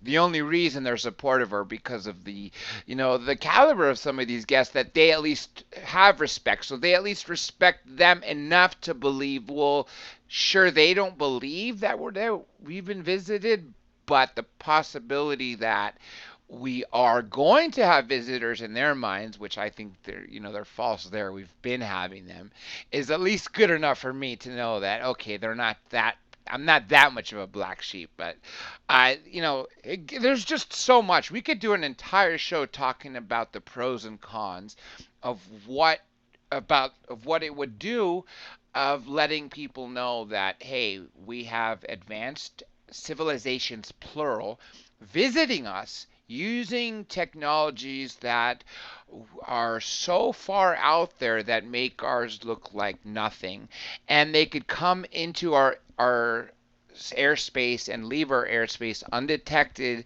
And I could just imagine what generals are thinking, or the people at the air forces of the world. I mean, how secure would some of these people think or be? I don't think they'd be secure at all. But then that begs the question: is if anyone thought that we were at threat to be destroyed so they can have this planet for them, well, we wouldn't see that attack coming. It's not going to be like a Rim of the World or Independence Day attack. I think if it was going to happen, it would be something quick and swift. Probably something like maybe a germ introduce humanity to some sort of biological warfare and just wipe us all out. That's what I think, but that's a whole other thing. Let me get to some of these things before I feel bad for the people who actually wrote them. And I want to say thank you to Alberto Kales for writing this in caps so I could find it quickly. He wants to know, did Tesla know about alien technology? Does Tesla know? Did Tesla know? Yeah. Nikolai Tesla, you mean? Yes. Not yes. the company. Correct. Nikola Tesla. I don't know that he did, but if he didn't, he doesn't subtract anything from him. He was a highly intelligent. He was a genius. I mean, he put Thomas Edison to shame, and I don't care who knows it. I mean, Nikolai Tesla was fantastic. He did more for this world than anybody else, especially as far as electricity goes. But he was incredible. Did he have contact with aliens? Well, he supposedly picked up radio messages that he thought might be from aliens, like some kind of coded stuff. And but there were other people using radios at the time, and there is the problem of the atmosphere can cause, during special ionization events, can bounce signals around the entire planet, and you can pick them up. I've done it myself by accident on FM and AM. If you're in the desert, for instance, on a clear night, I've gotten Canada when I was in southern Arizona and things like that. So it could have been that, but it doesn't detract from who and what he was, which was a genius. Agreed. And you know what? I recently heard a recording of him which blows me away. Before Marconi started sending radio waves, and in Colorado Springs where Tesla was slamming radio waves into the earth, which was subsequently also sending radio waves into the sky, a recording of his claimed that he had come into contact via radio waves, signals, that was from what he called Martian, extraterrestrial, or Martians, or other humans that are either living on Mars or not from Mars. And then he goes off into this philosophical topic conversation that he goes, I wonder, I stop and think of how great this discovery is, and that I may very well be the very first person in humanity to have ever had contact with them. And he said, and it's just a very really interesting clip, that one sound clip, and I actually found it by accident just looking something about Tesla. But if anyone's interested in hearing, especially you, Rob, just Google Tesla recorded tape or Tesla recording Martian, something like that. And it's very easy to find. That to me was something that blew me away, because I didn't know that he ever experienced that. Some people say that he was definitely in contact with them because that's why there were so many advances. I don't think that is necessarily true, because if that was true, if the inventions that came from Tesla came from extraterrestrials and he was aware about it, he would have published that that's where they came from. I believe he was either tapping into something amazing like the Akashic Records, or is just one of those very gifted individuals that we are blessed with in humanity from time to time. Kind of like Da Vinci was at the time. Tesla's an amazing guy.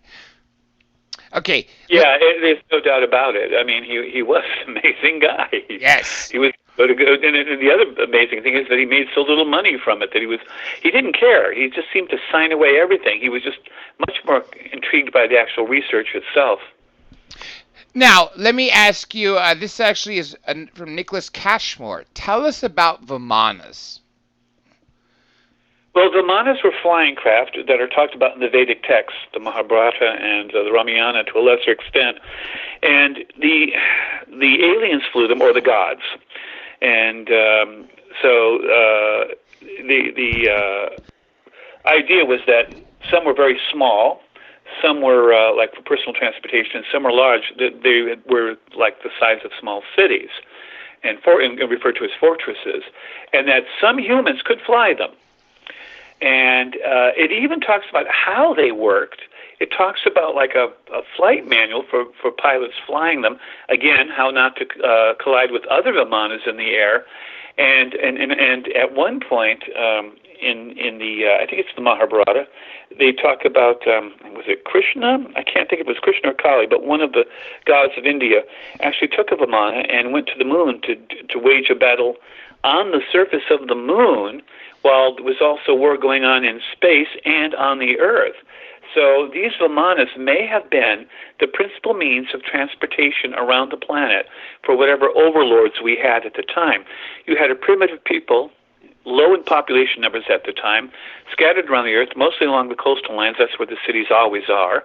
And we have records of a lot of cities going underwater, including off the coast of India. And so when they withdrew, these gods, whether you call them Anunnaki or whatever, and took the Vimana with them, all of a sudden international transportation disappeared overnight. Yes, we might have had primitive sailing ships, but they didn't do the job.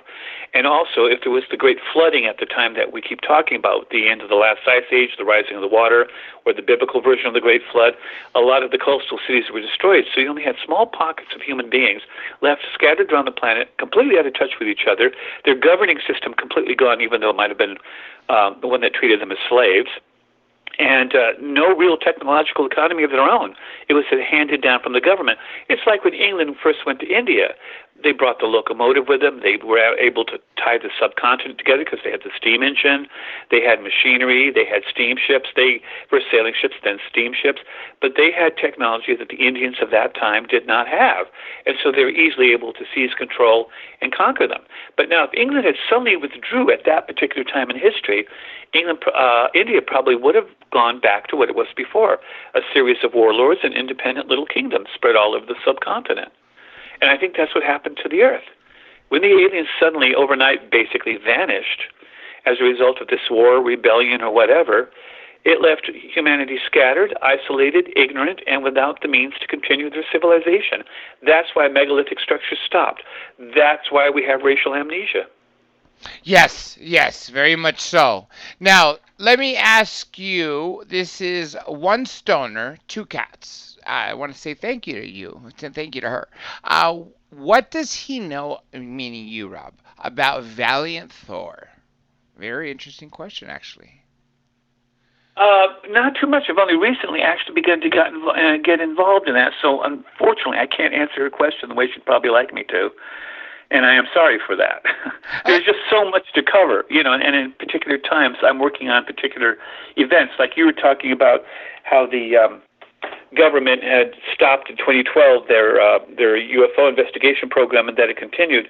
Well, it continued through the auspices of a Mr. Bigelow.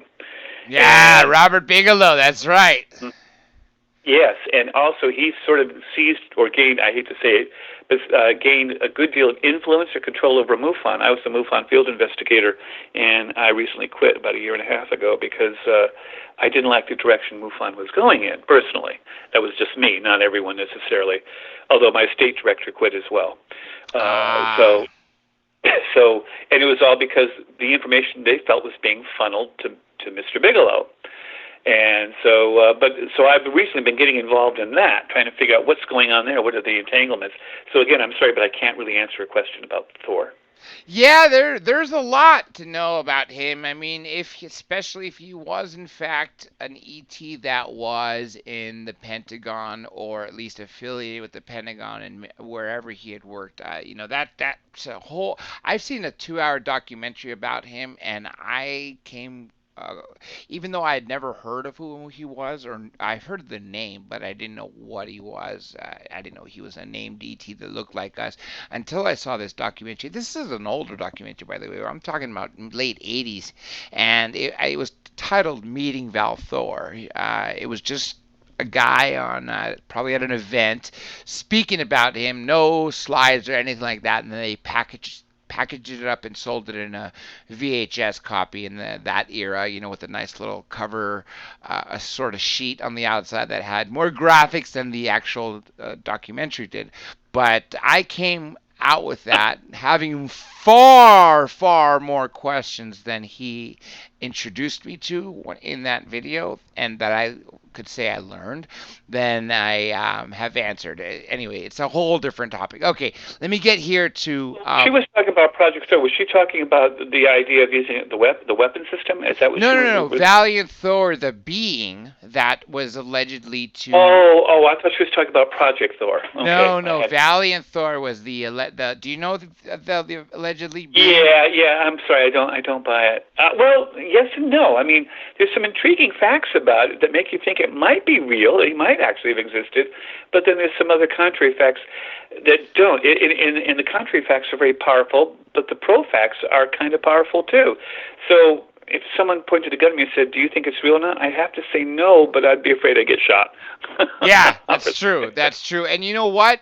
One thing that Wendell Stevens, what I was able to, one thing he said that he was either someone he had known was at some engineering conference, not a conference like a convention, but like a little meeting at a table with a bunch of um, engineers, physicists, etc., that were working on this one project. He said that there was an extraterrestrial, and in order to look more human, they had him wear a lab coat, even though it was like whether it be like a gray or something else.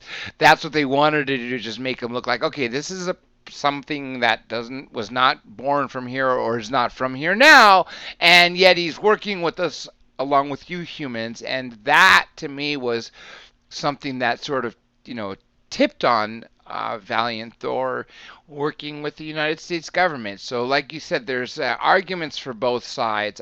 Honestly, my personal opinion is, after watching that documentary, I couldn't find how that could have been true without being so much more evidence. But hey, it always goes to this: extraordinary claims require extraordinary evidence, right?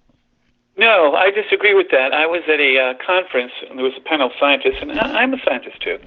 And they go, well, there was a younger, I want to call him a pipsqueak, I shouldn't, but he's kind of a pipsqueak. And he goes, well, extraordinary evidence requires extraordinary claim. Sorry, I have it backwards. Extraordinary claims require extraordinary evidence. And my response was, no, you're wrong. He says, what do you mean? I said, well, you people pick and choose what you consider an extraordinary claim. UFOs are an extraordinary claim, so we have to literally bring you a UFO ship to you so you can kick the tires, and then you're going to say it's probably American-made or Chinese-made. I said, but you can come up with a theory that the universe is a hologram based on almost absolutely no evidence whatsoever, and yet all physicists will discuss it as if this is a real possibility in theory of the universe, based on what you yourselves admit is almost no evidence. Why doesn't that require extraordinary evidence? It is an extraordinary claim. The universe is a hologram, and yet the evidence for it is minimal.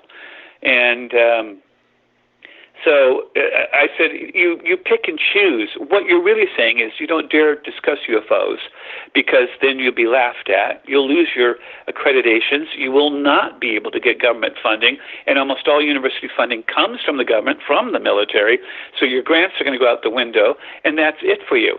For instance, whether UFOs are real or not, the majority of Americans believe they are real. Well, if they do that, then why aren't psychologists en masse researching this? This is an incredible phenomenon. The majority of people in the United States think UFOs are real. Whether they're real or not doesn't matter. It's a huge social phenomenon that we do believe they're real, right? Very much so. That's true. Yeah, but no psychiatrist or psychologist virtually will touch it. There are a few who've gotten into it, but they are the few, and of course they're suffering from being fringies. They're out in the fringes. They're not mainstream. They're not, reliable people. You shouldn't go to them. But, I mean, that's exactly what happens. So, no, the extraordinary claim requiring extraordinary evidence is based on the idea that an extraordinary claim is something set in stone. It's whatever scientists choose to make it.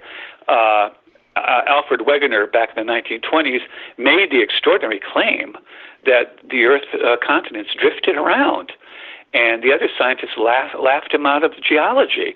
His career was ruined. He died a broken man. And then about 1950 or so, we decided, oh yes, continental drift is real and does work. But at the time he tried to say it, it was an extraordinary claim. True, very much true. Let me ask you this, Rob, because technically this would normally be the time we're winding down, but since we both started late and now I don't really have a time limit, can I keep you on for a while longer? Because people are still asking questions here. Absolutely, absolutely, and I think we should answer a few of them. Okay, okay. Roll Pfeiffer Muller, please ask him or you both, what does he mean? What does he know concerning Kumeri Kamdum? And this word, I hope I can pronounce it properly. Azivaham? Is that proper? Aaseveham. I'm sorry, I'm just not familiar with that at all. I have no idea what the person's talking about.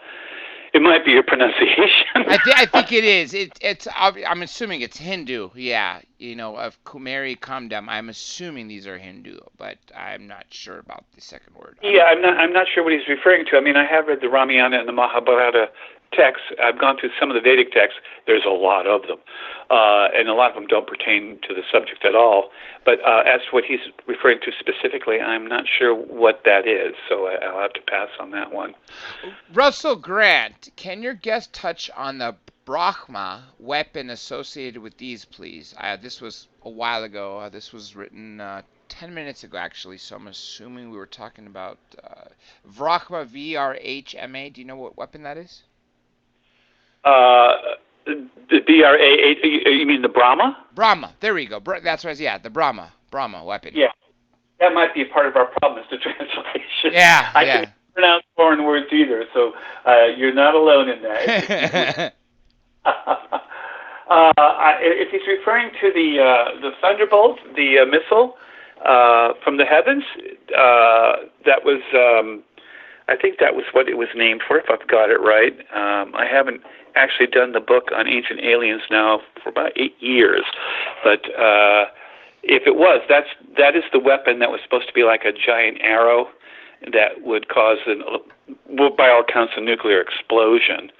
And it has been likened to Thor's hammer. Now, I'm hoping this is what he's referring to. I'm not positive that this is what he's talking about, but I think that's what he's referring to, is that particular weapon. And it was supposed to be like a doomsday weapon.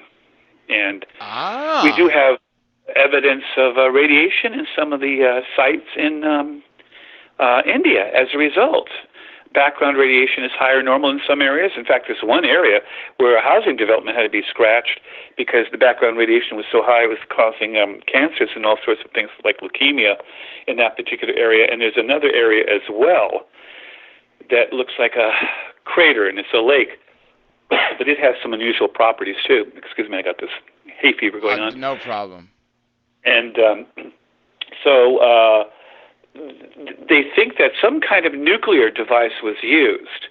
Now, I don't think it was used widespread, but it apparently was used in Germany and Scotland as well, because as in India, where there is vitrified rock literally turned to glass from extreme heat, there's only a couple other ways we know that that can happen besides a nuclear explosion. In fact, the first we knew about it was with the Trinity explosions. That's when we discovered rocks could get vitrified.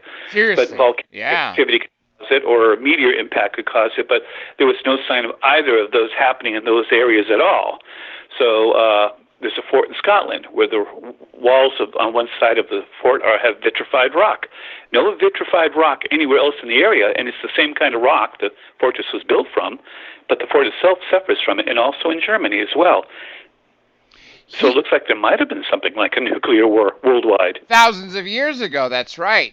Okay, Yep. This question here is involving about human abductions. I'm going to ask it because I think it's, I love abductions. Whether or not you could, I'm sure you could probably, pick one out here. He goes, what is the most gruesome human abduction? Oh, I think hands down it's the one that took place near Sao Paulo, Brazil. I think it took place in about 88, and it didn't come out until about 94, so there's a 6-year gap. The coroner's report, along with photographs, was leaked. But a man was found on the shores of a lake, actually a reservoir near Sao Paulo. Excuse me. And at first they thought he was just a gang victim, but his family said he'd gone there to go fishing. Mm-hmm. And they found his body, and he had suffered basically what amounted to cattle mutilations to his body. He had his eyes removed. Mm. He had his jawbone removed. He had part of the skin on his face removed. He had his colon cored out, leaving a huge gaping hole where his rectum should have been. He had been castrated, his testicles removed. He had had his internal organs sucked out of his body through surgically precise cuts, apparently cauterized because there's very little blood, under the armpits. Whole organ sucked out of his body. This is way worse, and also very similar to a lot of the cattle mutilations, but way worse. That's why I wrote the book, Deadly UFOs and the Disappeared. I'm not so concerned about the abducted. They get returned to us in reasonably good physical condition, other than the horrible trauma they go through, apparently, emotionally and physically, which they're made to forget. But just because someone makes you forget something doesn't mean it didn't happen to you. That's true. Suppressed memories. You know, I mean, if I was horribly tortured and made to forget, it doesn't mean I didn't experience that horrible torture. And by the way, this guy, apparently, he also had an edema in his brain, because they examined the brain as well. And from what little they could tell, he had not been under any anesthesia while all this took place. And he had not been restrained. There were no restraint marks on his body or arms. But he had somehow been paralyzed in order for them to have done this to him. And the edema implies that he died in intense agony from the shock of it. That sucks. So he died from the shock. He was still alive when all this was happening to him, all his organs being sucked out of him. Wow. Oh, and this extremely similar. In fact, the coroner, a few years after this was released. What year are you mentioning this? What did this happen in Sao Paulo? It apparently happened in 1988, but it didn't come out until 1994. Well, if you consider 30 years, yeah. Yeah, recent. But you can go online and you can actually see the photographs for yourself. No, I did not include them in my book because they're absolutely horrifying. Yeah, I'm actually writing this down. I'm going to look it up. Online and search for it, and it will come up, and the entire story will also come up. And I've checked it out against other references, and it seems to be valid. It doesn't seem to be a hoax or a fake, and in any sense of the word, just the opposite. But no one knows what happened to this man. And another thing, although there were vultures around the body, and they thought first that might have caused the mutilation, they later found out it couldn't have been that because the vultures simply hadn't been there long enough to do any kind of a job. The man barely had rigor mortis, so he'd only been dead for a few hours. So whatever happened to him was pretty hideous. Very hideous, yeah. Yeah. I can't think of a gangland torture that would be any worse than that, can you? And yet the gang would not have had the technology. Even now, we'd have a heck of a time with our top surgeons trying to suck out entire organs through small orifices underneath the arms and the armpits. Yeah, I've seen a picture, and I don't know where this was, of another mutilized human, and it looked like the face, just like a horse or other cattle, where half of the face or the mouth was literally like the lip removed, and so you could see some of the teeth, and you could see where some of the gums were removed, but it was like so precise and surgical, meaning like on just to one side of it, it's still intact.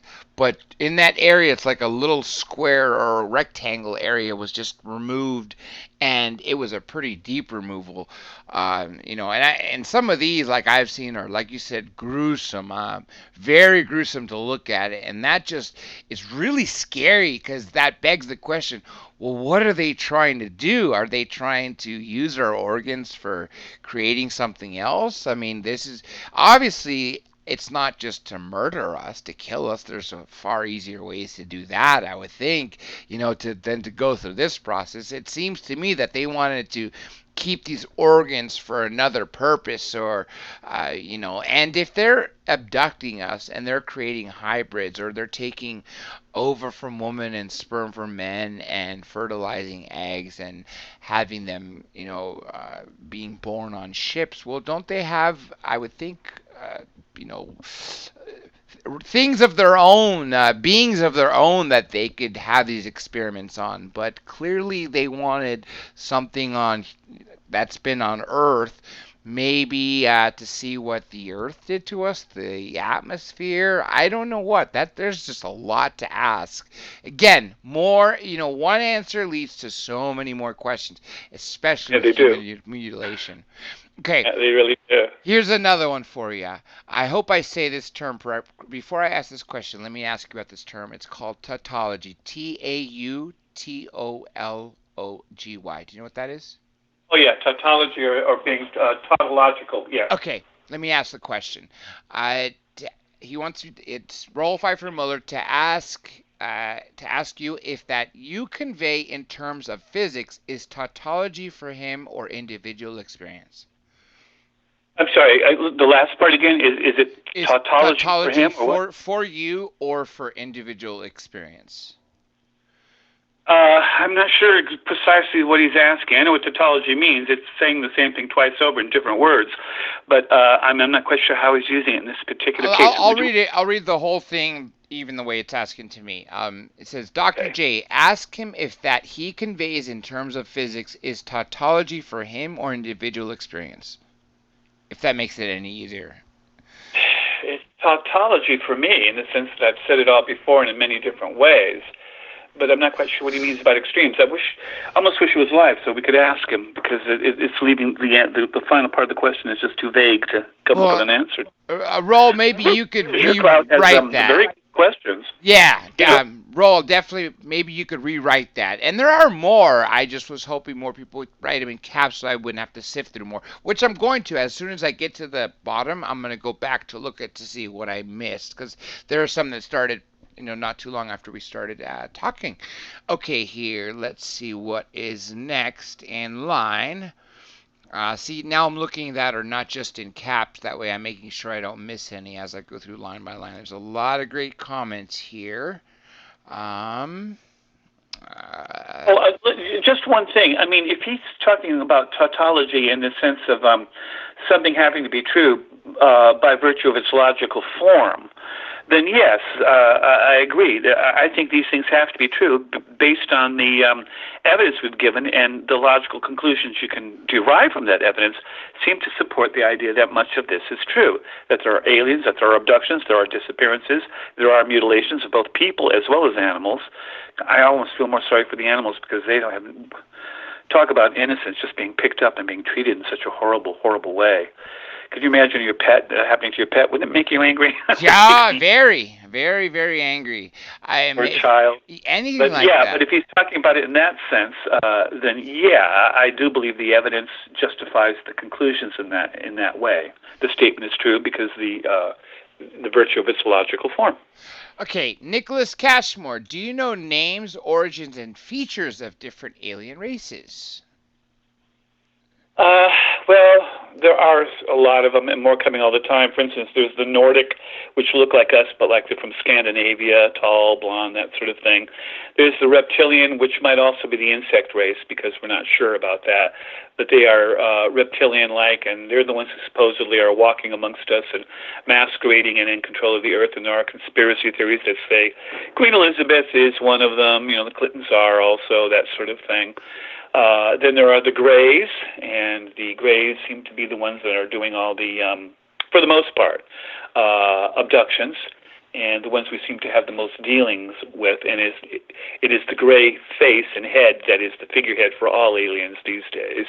And then there are the so-called blue ones, and these are short, dwarfish creatures, which have a smell roughly like wet, rotting cardboard, and they act as the minions for the Greys.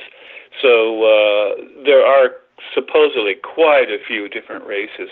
But then again, the Vedic texts talk about there being over 400 of them. So of India, talk about it. So if this just follows that pattern, the insect ones are and the reptilians to me are the creepiest. Of course. Me too. Preston Dennett was talking about. We were talking about different species, and you know what?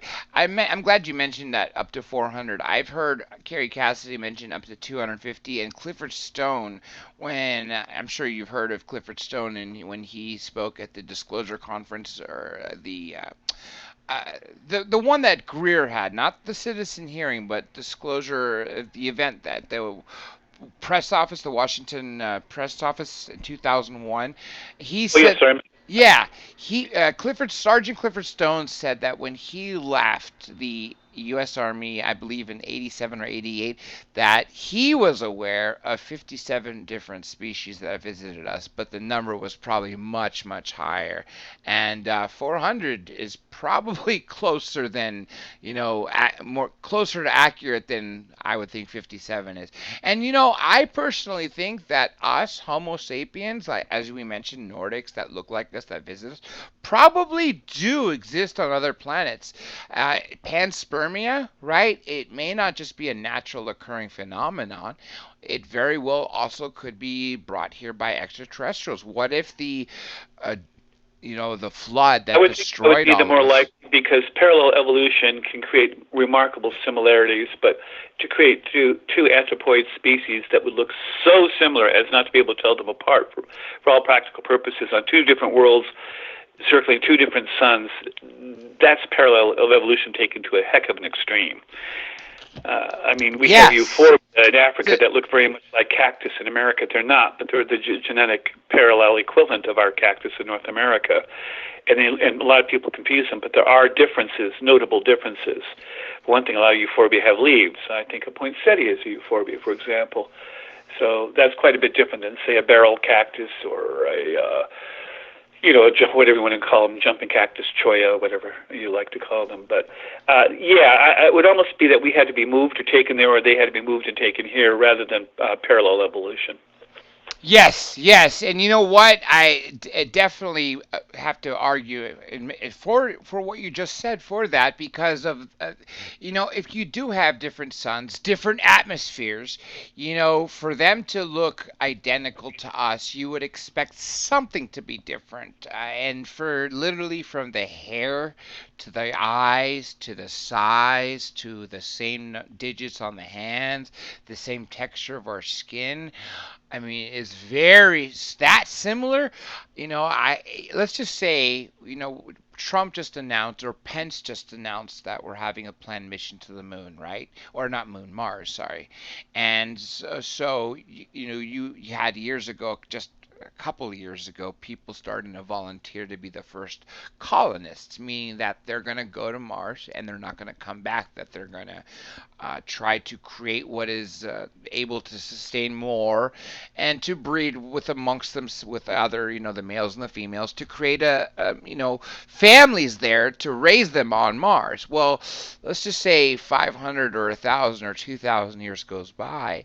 I would think that even in that span of time, that even just from the different atmospheres, and even if it's controlled on Mars, there would still be enough difference.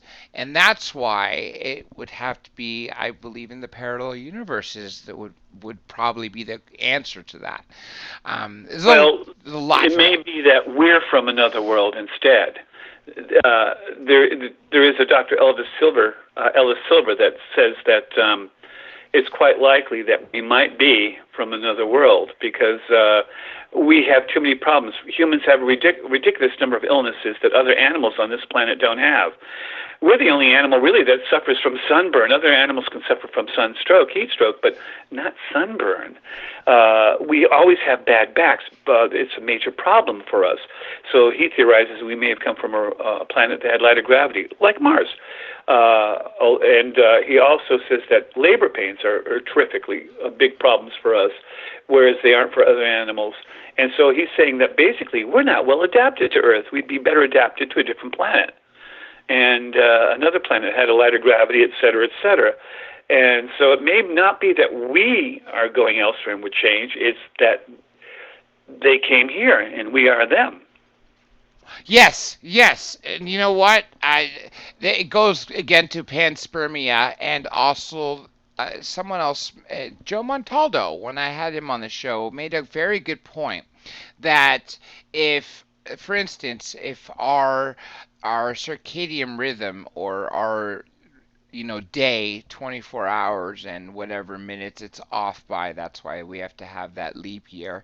Uh, Other planets, even like Mars, is better suitable for us for each day. And what about the fact that we have this Well, our circadian rhythm is like geared to about 25 hours when the Earth day is 24. 24, So that is right? a problem. It's not quite 24 hours longer, but it is definitely longer than the 24. So, yeah, our circadian rhythm is a problem. Why isn't it perfectly in sync with our days? It's not. And we do have high chronic rates of disease. And also, we have strong dislikes for a lot of natural foods on this planet. Very, yeah, and allergies too. And we shouldn't. That's Yes, right. an allergy, and we shouldn't because we should have evolved here and we should fit right in, but we don't seem to fit right in, do we? That's right. That's right. And that's why, and another point he made too is the composition of our atmosphere. You have most of it nitrogen, which kills us, and you have hydrogen and oxygen. Well, if what we breathe is oxygen, why do we have such a small amount of it? Wouldn't we be better suited on a planet that has a higher amount of oxygen and maybe either no nitrogen and maybe something else other than what Earth is composed of? So the argument that we Homo sapiens were brought here and this is really not our home world, the argument for that gets bigger and bigger because the evidence for us not being born here. I mean, I'm not saying me and you who were born on this planet. I'm talking about for humanity as a whole and an aggregate to have been brought here is more probable in my eyes, is what I've seen over the years of all the arguments being made. It's definitely not very suited for us, and it seems that some species that are just so bizarre looking, like, wow, how did they even make it here, unless they were brought here. And this reminds me of what Wendell Stevens was told. I don't know whether he just heard this from a contactee or from Billy Meyer or from somebody, but he said one of the reasons that extraterrestrials love to visit Earth so much is because we have a very unusual climate and a very warm climate that allows for a huge variety of life to examine, and we have exceptionally short lifespans. I mean, and think about this 2,000 years ago, at the time of Jesus Christ, what was the average lifespan? What, 30, 40 years? Us to be 60 or 70 now and still being in decent health, 300 years ago, that'd be a feat in of itself. But I think if if things in the Bible are correct, like Moses, didn't he live to like 800? Well, what would it take for in our And a atmosphere? few others, yeah. Well, In yeah. fact, by the way, the Sumerian texts say the same thing. They say that from the time of the start of humanity to the time of the Great Flood, there were I think it was 9 generations. And the Old Testament, the Bible says the same thing. So a lot of time had passed on Earth. And so they're saying that some of these people lived for thousands of years. Look at Methuselah. I mean, look how long he lived.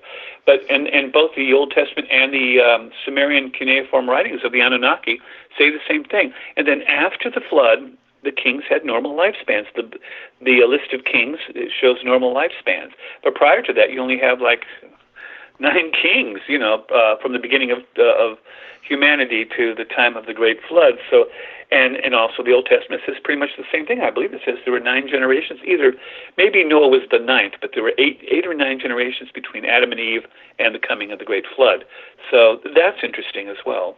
Yeah, yeah, and again, it begs the question is what kind of foods would be proper for us and what kind of diet for us to maintain a life that would have such a huge lifespan, and what are the proper conditions that are suitable for us to be perfect. I truly don't think that exists on Earth. And again, like we Well, were if just it does, mentioning, it certainly isn't in the fast food and soft oh, drink industry. that's because of us. That's because of Right? humanity. But as far as The nature, reason we do that is because we like the taste of it better. yeah, yeah, I live in an area of the South. I live in North Carolina, where vegetables seem to be anathema to the local population. They eat entire meals day in and day out, day after day, without any sign of fruit or vegetables to speak of. Tomatoes are not liked. Olives are not liked. Mushrooms are not liked. Even sauces Wow. are often considered no good because they're too thick, is what I've heard. Interesting. But the local population here absolutely abhors vegetables. Not all of them, of course, but it's called the stroke belt for a reason, because with all that meat and potatoes and grease. Yes, You know, yes. well, we are And suckers. the sodas, and like you mentioned, the French fries and all that other stuff that's And, not good for good, your heart, right? but I mean, but if we evolved on this earth, shouldn't we love the taste of a rutabaga? Shouldn't we love asparagus?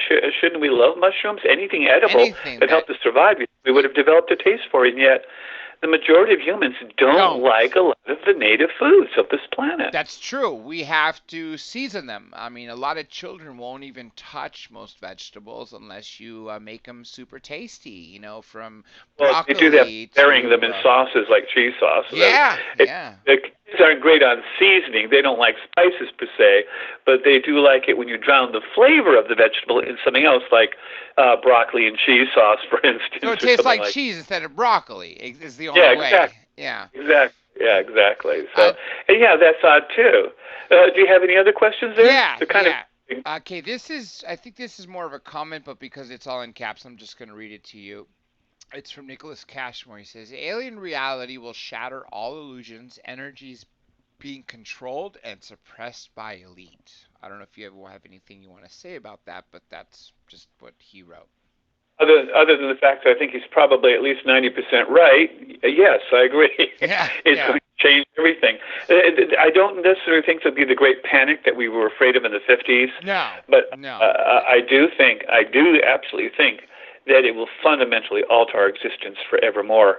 And it may be that's why the government is Well, keeping it let secret. me throw this twist on it before I get to this next question, which is actually an interesting question. Is I also think that a soft disclosure may happen as our technology gets closer to theirs. 150 years ago, if they came down in the wagon train era, I mean, yeah, of course they're gods. Look at them. They're flying. They're creating things invisible. They have weird screens and that show images on them. I mean, just mind-blowing stuff. But now our technology is going so fast and it gets at a better rate and more compact. I think that the closer our technology can get to theirs, then it'll be so much easier to acclimate ourselves to them. Well, that could be true. It could be that the government has been trying to buy time so that they can advance our technologies. But we might already be experiencing the soft revelation, because lately, like the New York Times has been coming out with all these articles, including the one your friend was talking about, the investigating by the Navy of the UFOs and that sort of thing, and it continuing even after the funding by the Pentagon was cut.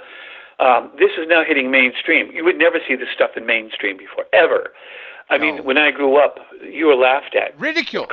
Yeah, Yeah. ridiculed, laughed at. Your careers were ruined. Commercial pilots, and even now, are often forced to undergo psychological evaluation.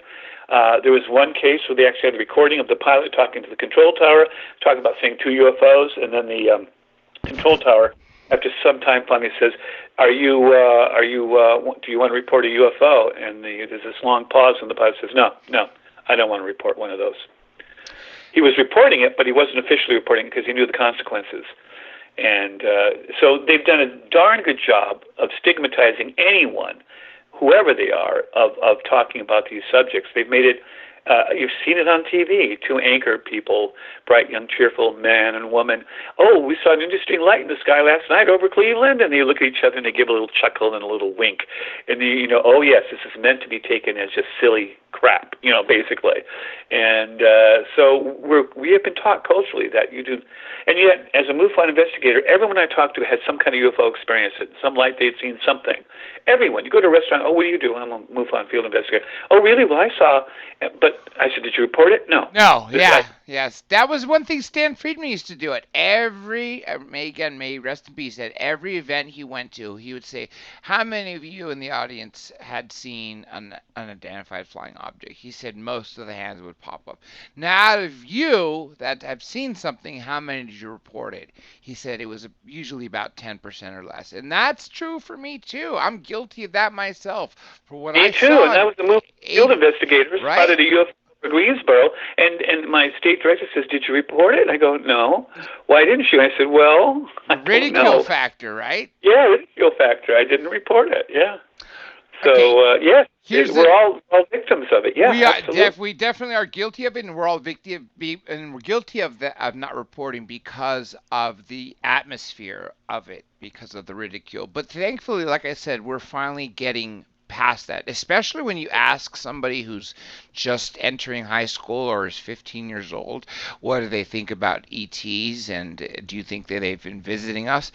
They almost all say yes. You know, it definitely seems that the new children of the future are way more open to us being in communication or ready to be in communication with extraterrestrial beings, or believing intelligent beings are either visiting us or close to visiting us. But it's not like it Or they're was. getting something out of it, and in return, the aliens are getting something out of it, probably us. Because the number of permanently disappeared in this world on an annual basis is an incredible number. And I'm talking about people who did not disappear because they were kidnapped, murdered, buried secretly somewhere, or ran away to start a new life, or were just runaways. So take those out. And there's about 1 million people in America who disappear every year, and of that, 50,000 absolutely disappear permanently. We can't account for them. 50,000 a year. Australia around 30,000 a year, and this goes for every country on the planet. We get better results from the more developed countries because they keep better records and data on this about disappearances. But disappearances date back to the time of Rome and Greece. There's talk about famous gentlemen Yes. who disappear. Yeah, absolutely. So this disappearing has gone on, and it's permanent. No, they Date don't come back. back. And you know, David Paulides, Missing 411, he started as a Bigfoot investigator and now has one of the largest collections of people who were walking. And the age doesn't matter. It could be from like 6 months to 70 some years old. They'll be walking with a child, which was just a couple feet behind them, and you know they're walking in the forest and anywhere throughout the U.S. and Canada that he's researched, and all of a sudden they'll look back. They're talking to this child, and they are walking forward, and within a second they look back, and the child is gone without a trace, almost as if the child, you know, walked into another dimension, or was lifted off the ground from a craft, or something just plucked the kid or the adult into nothingness. And this is way more common Well, than I sometimes thought. you find them. They'll find them miles away. Like one child who is mentally handicapped, I think he was about 13. They find him like 13 miles away on the top of a mountain, and they don't know how he could have gotten there so quickly or how he could have gotten there at all. And he was dead. So they do find him, and when they find him, they're dead. Well, yeah, So that's yeah, that's a yeah. small portion that where they do find him, and you're absolutely right. Did you see his The ones that documentary, disappear Missing completely 411? often disappear with all their belongings. They don't find their belongings either. Nothing, nothing. Yeah, no trace. And you'll see the footprints, their last footprints, and then after that, nothing.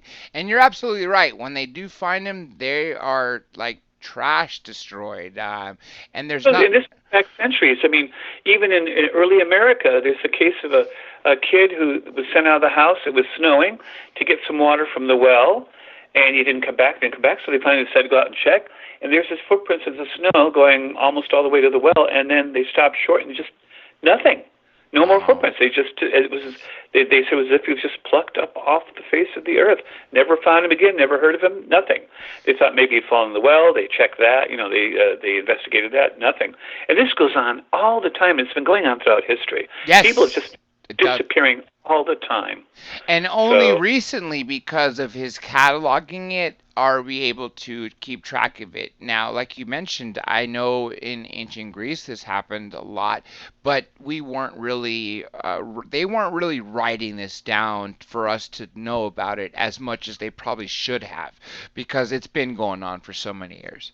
Now, here's the question I was going to ask you, which I think is a fantastic one. Russell Grant wants to know about your opinion on the Skinwalker Ranch. I think a lot of what goes on there might be real.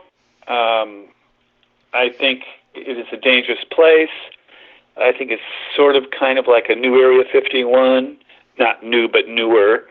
And of course, it's not nearly that big or to that extent, but there is a lot of strange stuff going on there, a lot of paranormal stuff going on there. And I don't think it's a good thing. I think whatever's going on there is being kept secret from us, and it's being kept secret for a reason. And I think it's because they're doing something in conjunction with whoever, the aliens are, and whatever they're doing. When the government doesn't want you to know something, there's got to be a reason. Number one, it's because what they're doing is not good, and we wouldn't see it as good. Or number two, it's because they're frightened. So those are the two reasons I can come up with. And so for me, Skinwalker is an example of that. I don't think it's a healthy place, shall we say? Yes, I agree. I definitely agree. And that's why Bigelow bought it. And he was doing interviews, and then he just stopped. But I let it slide. Yeah. Yeah, Bigelow's got it. Mm-hmm. Yep. And he basically has MUFON sewn up, so at least to the point where he can get all the data. Well, he paid so mumuch money to go out there and copy every document they had. I know Jan Harzan talked about that. He's working. It's his company that is serving the ongoing investigation of UFOs by the Navy since the Pentagon stopped it. Wow. So there's Bigelow seems to have his hands in a lot of places. Well, it sounds to me like he knows something that we want to know what he knows. That's for damn sure. Okay, Nicholas Cashmore, can you talk about the legacy of Professor John E. Mack, Ph.D.? Great question. Great guy, too. I miss John Mack. Well, I know about him. Yeah, it's just the legacy of him. I only wish he was alive today because there have been so many more people that had come out about their experiences since he passed away in 2004. And his death in itself was a mystery, too. Walking out of a pub in London, getting hit by a car. I mean, yeah, I've been in London, and those cars, if you're in their road, they're not going to slow down. But at the same time, I don't think an adult, I don't think the autopsy said he was drunk, or if he was a little bit tipsy. I mean, he'd been in London before. I don't think he would have not known that the taxi cabs or the people driving those roads make sure that it's not like in America where if a pedestrian's in there, Well, I go to England every year, and I'll be honest with you. Excuse me. It is very easy to come to a road, and the first thing an American will do is look one way, whereas if you're British, you'll look the other way. I was saved by a friend of mine. I stepped out in the road. He jerked me back by the back of my jacket just as the car came from the wrong direction. Ooh. Because on the wrong side of the road, Because that's where we're looking. Exactly. That's where we're trained to look, and the way they drive on the left side. That's true. He could do it. He could do it, too. He was 74 when he did die. I guess I would have to say that his biggest contribution to the whole thing is on alien abduction and his, I don't want to say interrogation, but interviewing of patients who've undergone alien abduction. I think that's probably, if I had to pin it down to one thing, that's what I would say is his biggest contribution to the whole UFO phenomena. He did help an awful lot. However, I do have a problem with hypnotists because, not that hypnotism isn't real, but it's so easy. It's called the art of suggestion. And it's very easy to suggest memories that aren't real, but then when the person wakes up, they remember them as being real.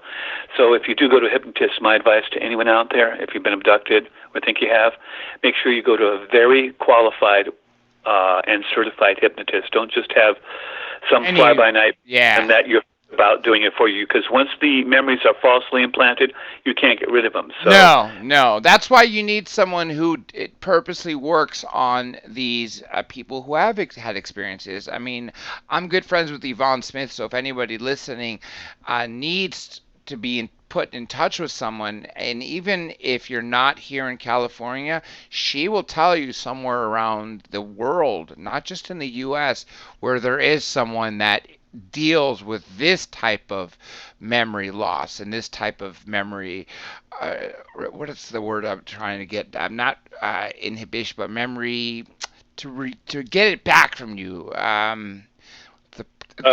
The term is Trying to think of a word for you too. Repressed memories.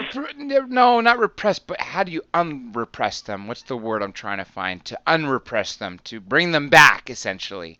Anyhow, that's what Right. I'm trying to say. Reconstitute them. Yeah. Yeah. Well, again, you got to be now. MUFON.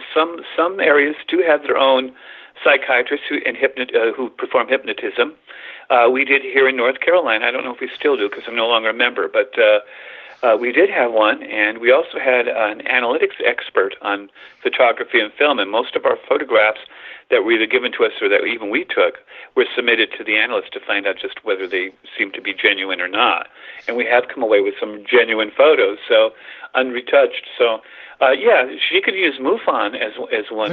That is a good researcher. That's right. Hypnotic regression. Yes, third phase of Moon just wrote that, and it's recovered memory. I can't see who wrote that. Yes, it's recovered memory. There's a term that I was looking for, Russell, that is actually to bring them back.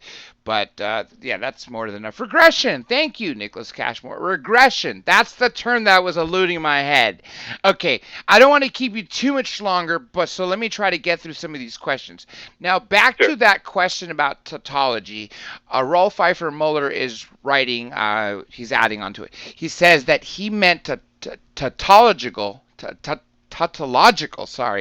and teleological aspects of his individual existence, if you remember the first part of the question.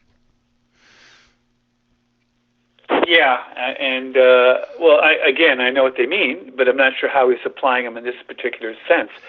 I wish he could just ask me straight out what it is he wants to know. Roll, if you could please combine the two questions together, and I would be more than happy to ask before we go. Now, let me just move on here so I can try to get as quick as we can, because I don't want to keep you on too much longer since we are 35 past the hour.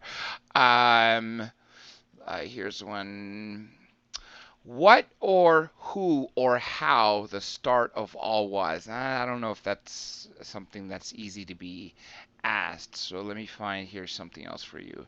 Are humans set up as an experiment species from a higher species? What do you think about that? I think we were set up as a slave race, developed for just as the Anunnaki stories talk about, and that we are here to do someone else's bidding, and that something went wrong and we gained our freedom, or we have the illusion of it anyway. And since then, we've kind of been on our own, but there's still been interfering. It may be that our numbers, there seems to be evidence in the Anunnaki stories that we bred too fast, that we were a fast-breeding race.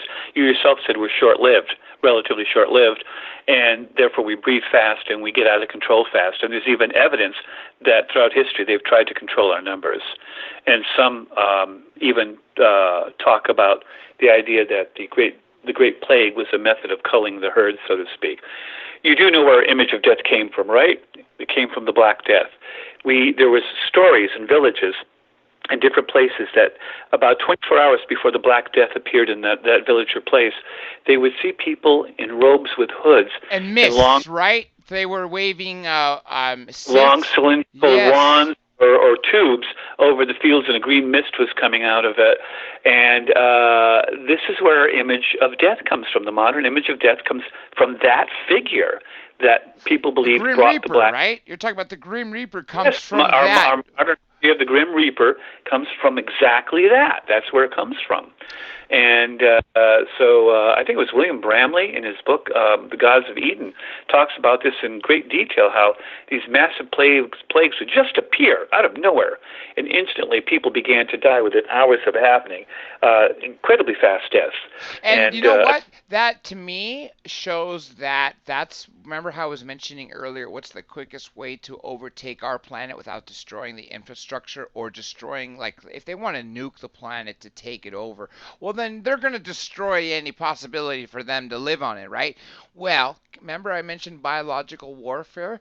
If these beings at the end of the villages were waving these wands or whatever they were that sprayed this green mist, and that's where we get, the Grim Reaper's image from, well, what if that, and because the bubonic plague did not exist prior to that and really swept through Eurasia, especially Europe, people died fairly quickly. I believe it was, what, 72 hours after you contracted this disease, you'd start having these huge black spots on you, and then you'd just be dead.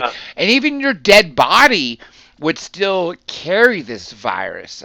Very freaky to, I couldn't imagine to have seen this, to have been, and that also begs the question is, where the hell did all these other biological weapons or diseases come from in the first place?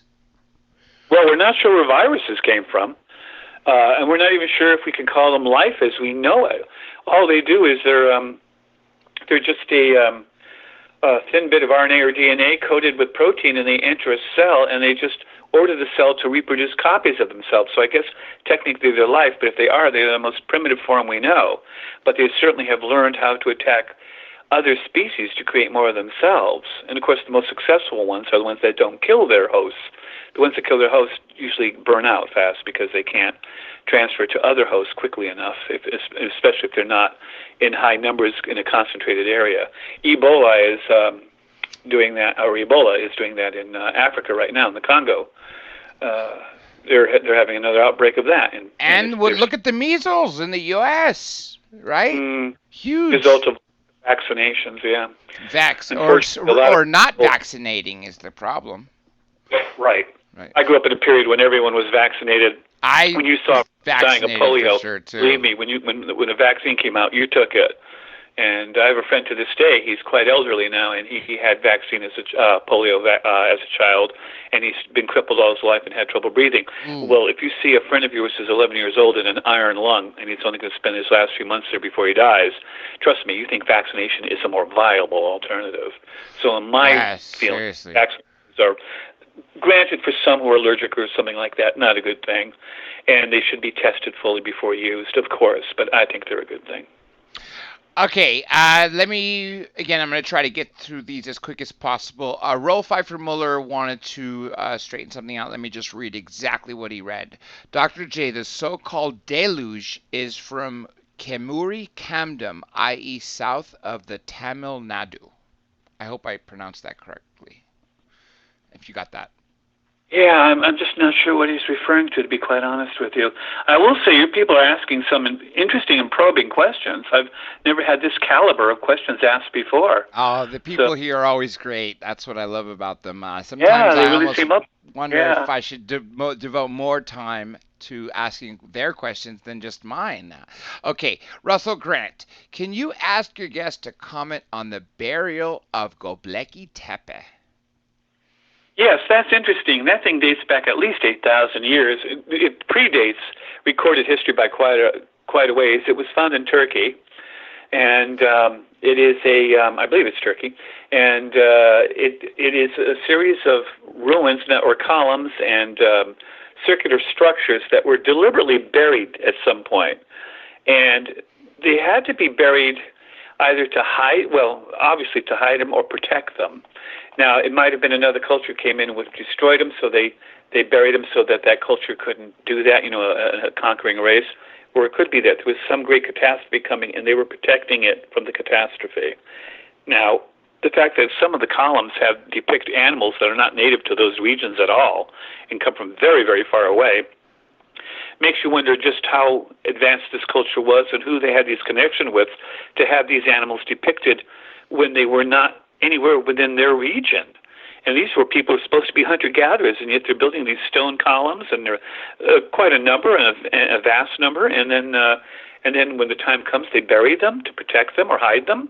And it does make you wonder what the heck, because Göbekli Tepe, I always have a hard time saying that. Göbekli Tepe, yeah. I've had Linda Moulton Howe had to make sure I got that right before the interview with her when she first introduced that term to me. Göbekli Tepe, I have to remember whether it's an L in Göbekli or not. Yeah. So, yeah. But it dates back prior to recorded civilization, and it dates back to a time when there shouldn't have been this sort of thing, and yet there it is. So, and why was it buried? Either to hide it from invaders or to protect it from something else. And I'm thinking it's the protection thing because it dates back darn close to that time when events took place around 12,000 years ago.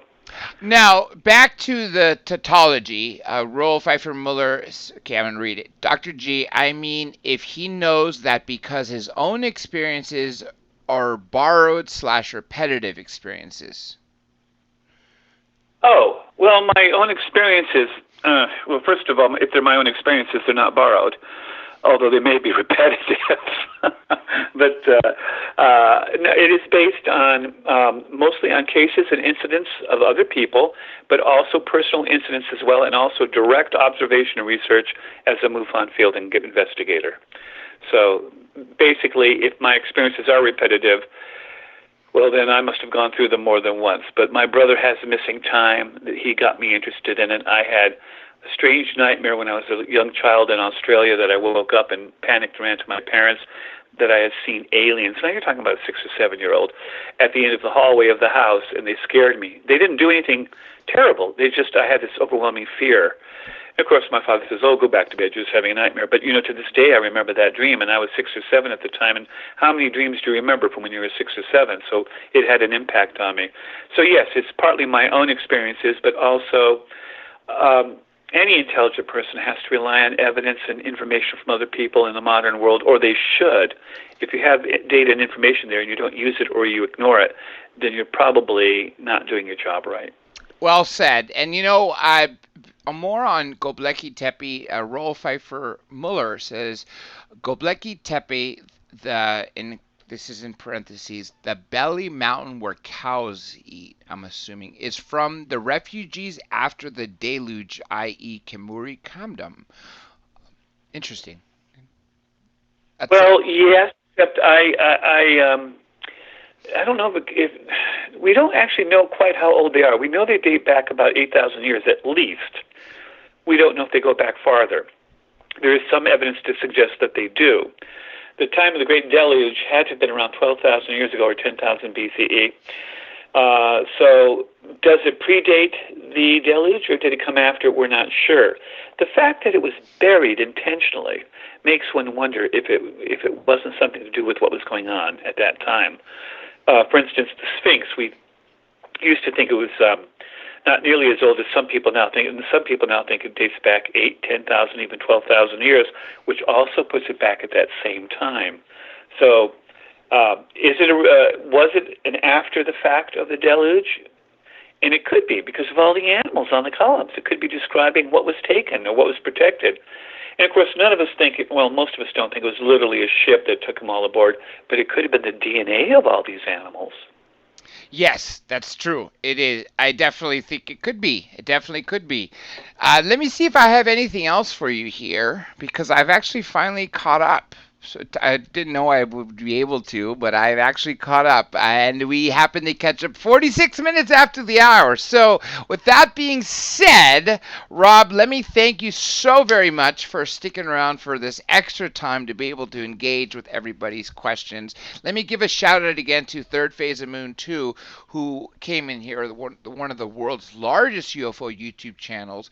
Great guys. I've known them for over 7 years. I just spent 8 days with them on the beautiful island of the Big Island of Hawaii. They hosted me there. We did some incredible stuff, and you guys can see in the chat if you haven't seen the video that I made with them of the ancient aliens about the petroglyphs. It's much of the work, all the work actually. I want to thank Blake and Brent for making that happen. All I did was I'm the one on the camera. All the great work compiling it and adding the music to it and the editing was all them. So I want to thank them for that. Rob, this would be a good time to get you to plug in your website, your books, and anything else. Sure. First of all, I will be appearing at the first annual Alien Expo in Knoxville on August 17th of this year. And this is the first one, and they're really going all out for it. So it'd be cool if anyone can make it there. I'd love to talk to you in person. Yes. Second, you can find me at robshelsky.blogspot.com. I keep that pretty up to date. And finally, you can get all my books in print or in Kindle or whatever online, most of it through Amazon, but other places as well, and through other publishers such as Permuted and Press and Oh, there's a bunch of them. Just search my name on Google; it'll all come up for you. Well, that usually does it.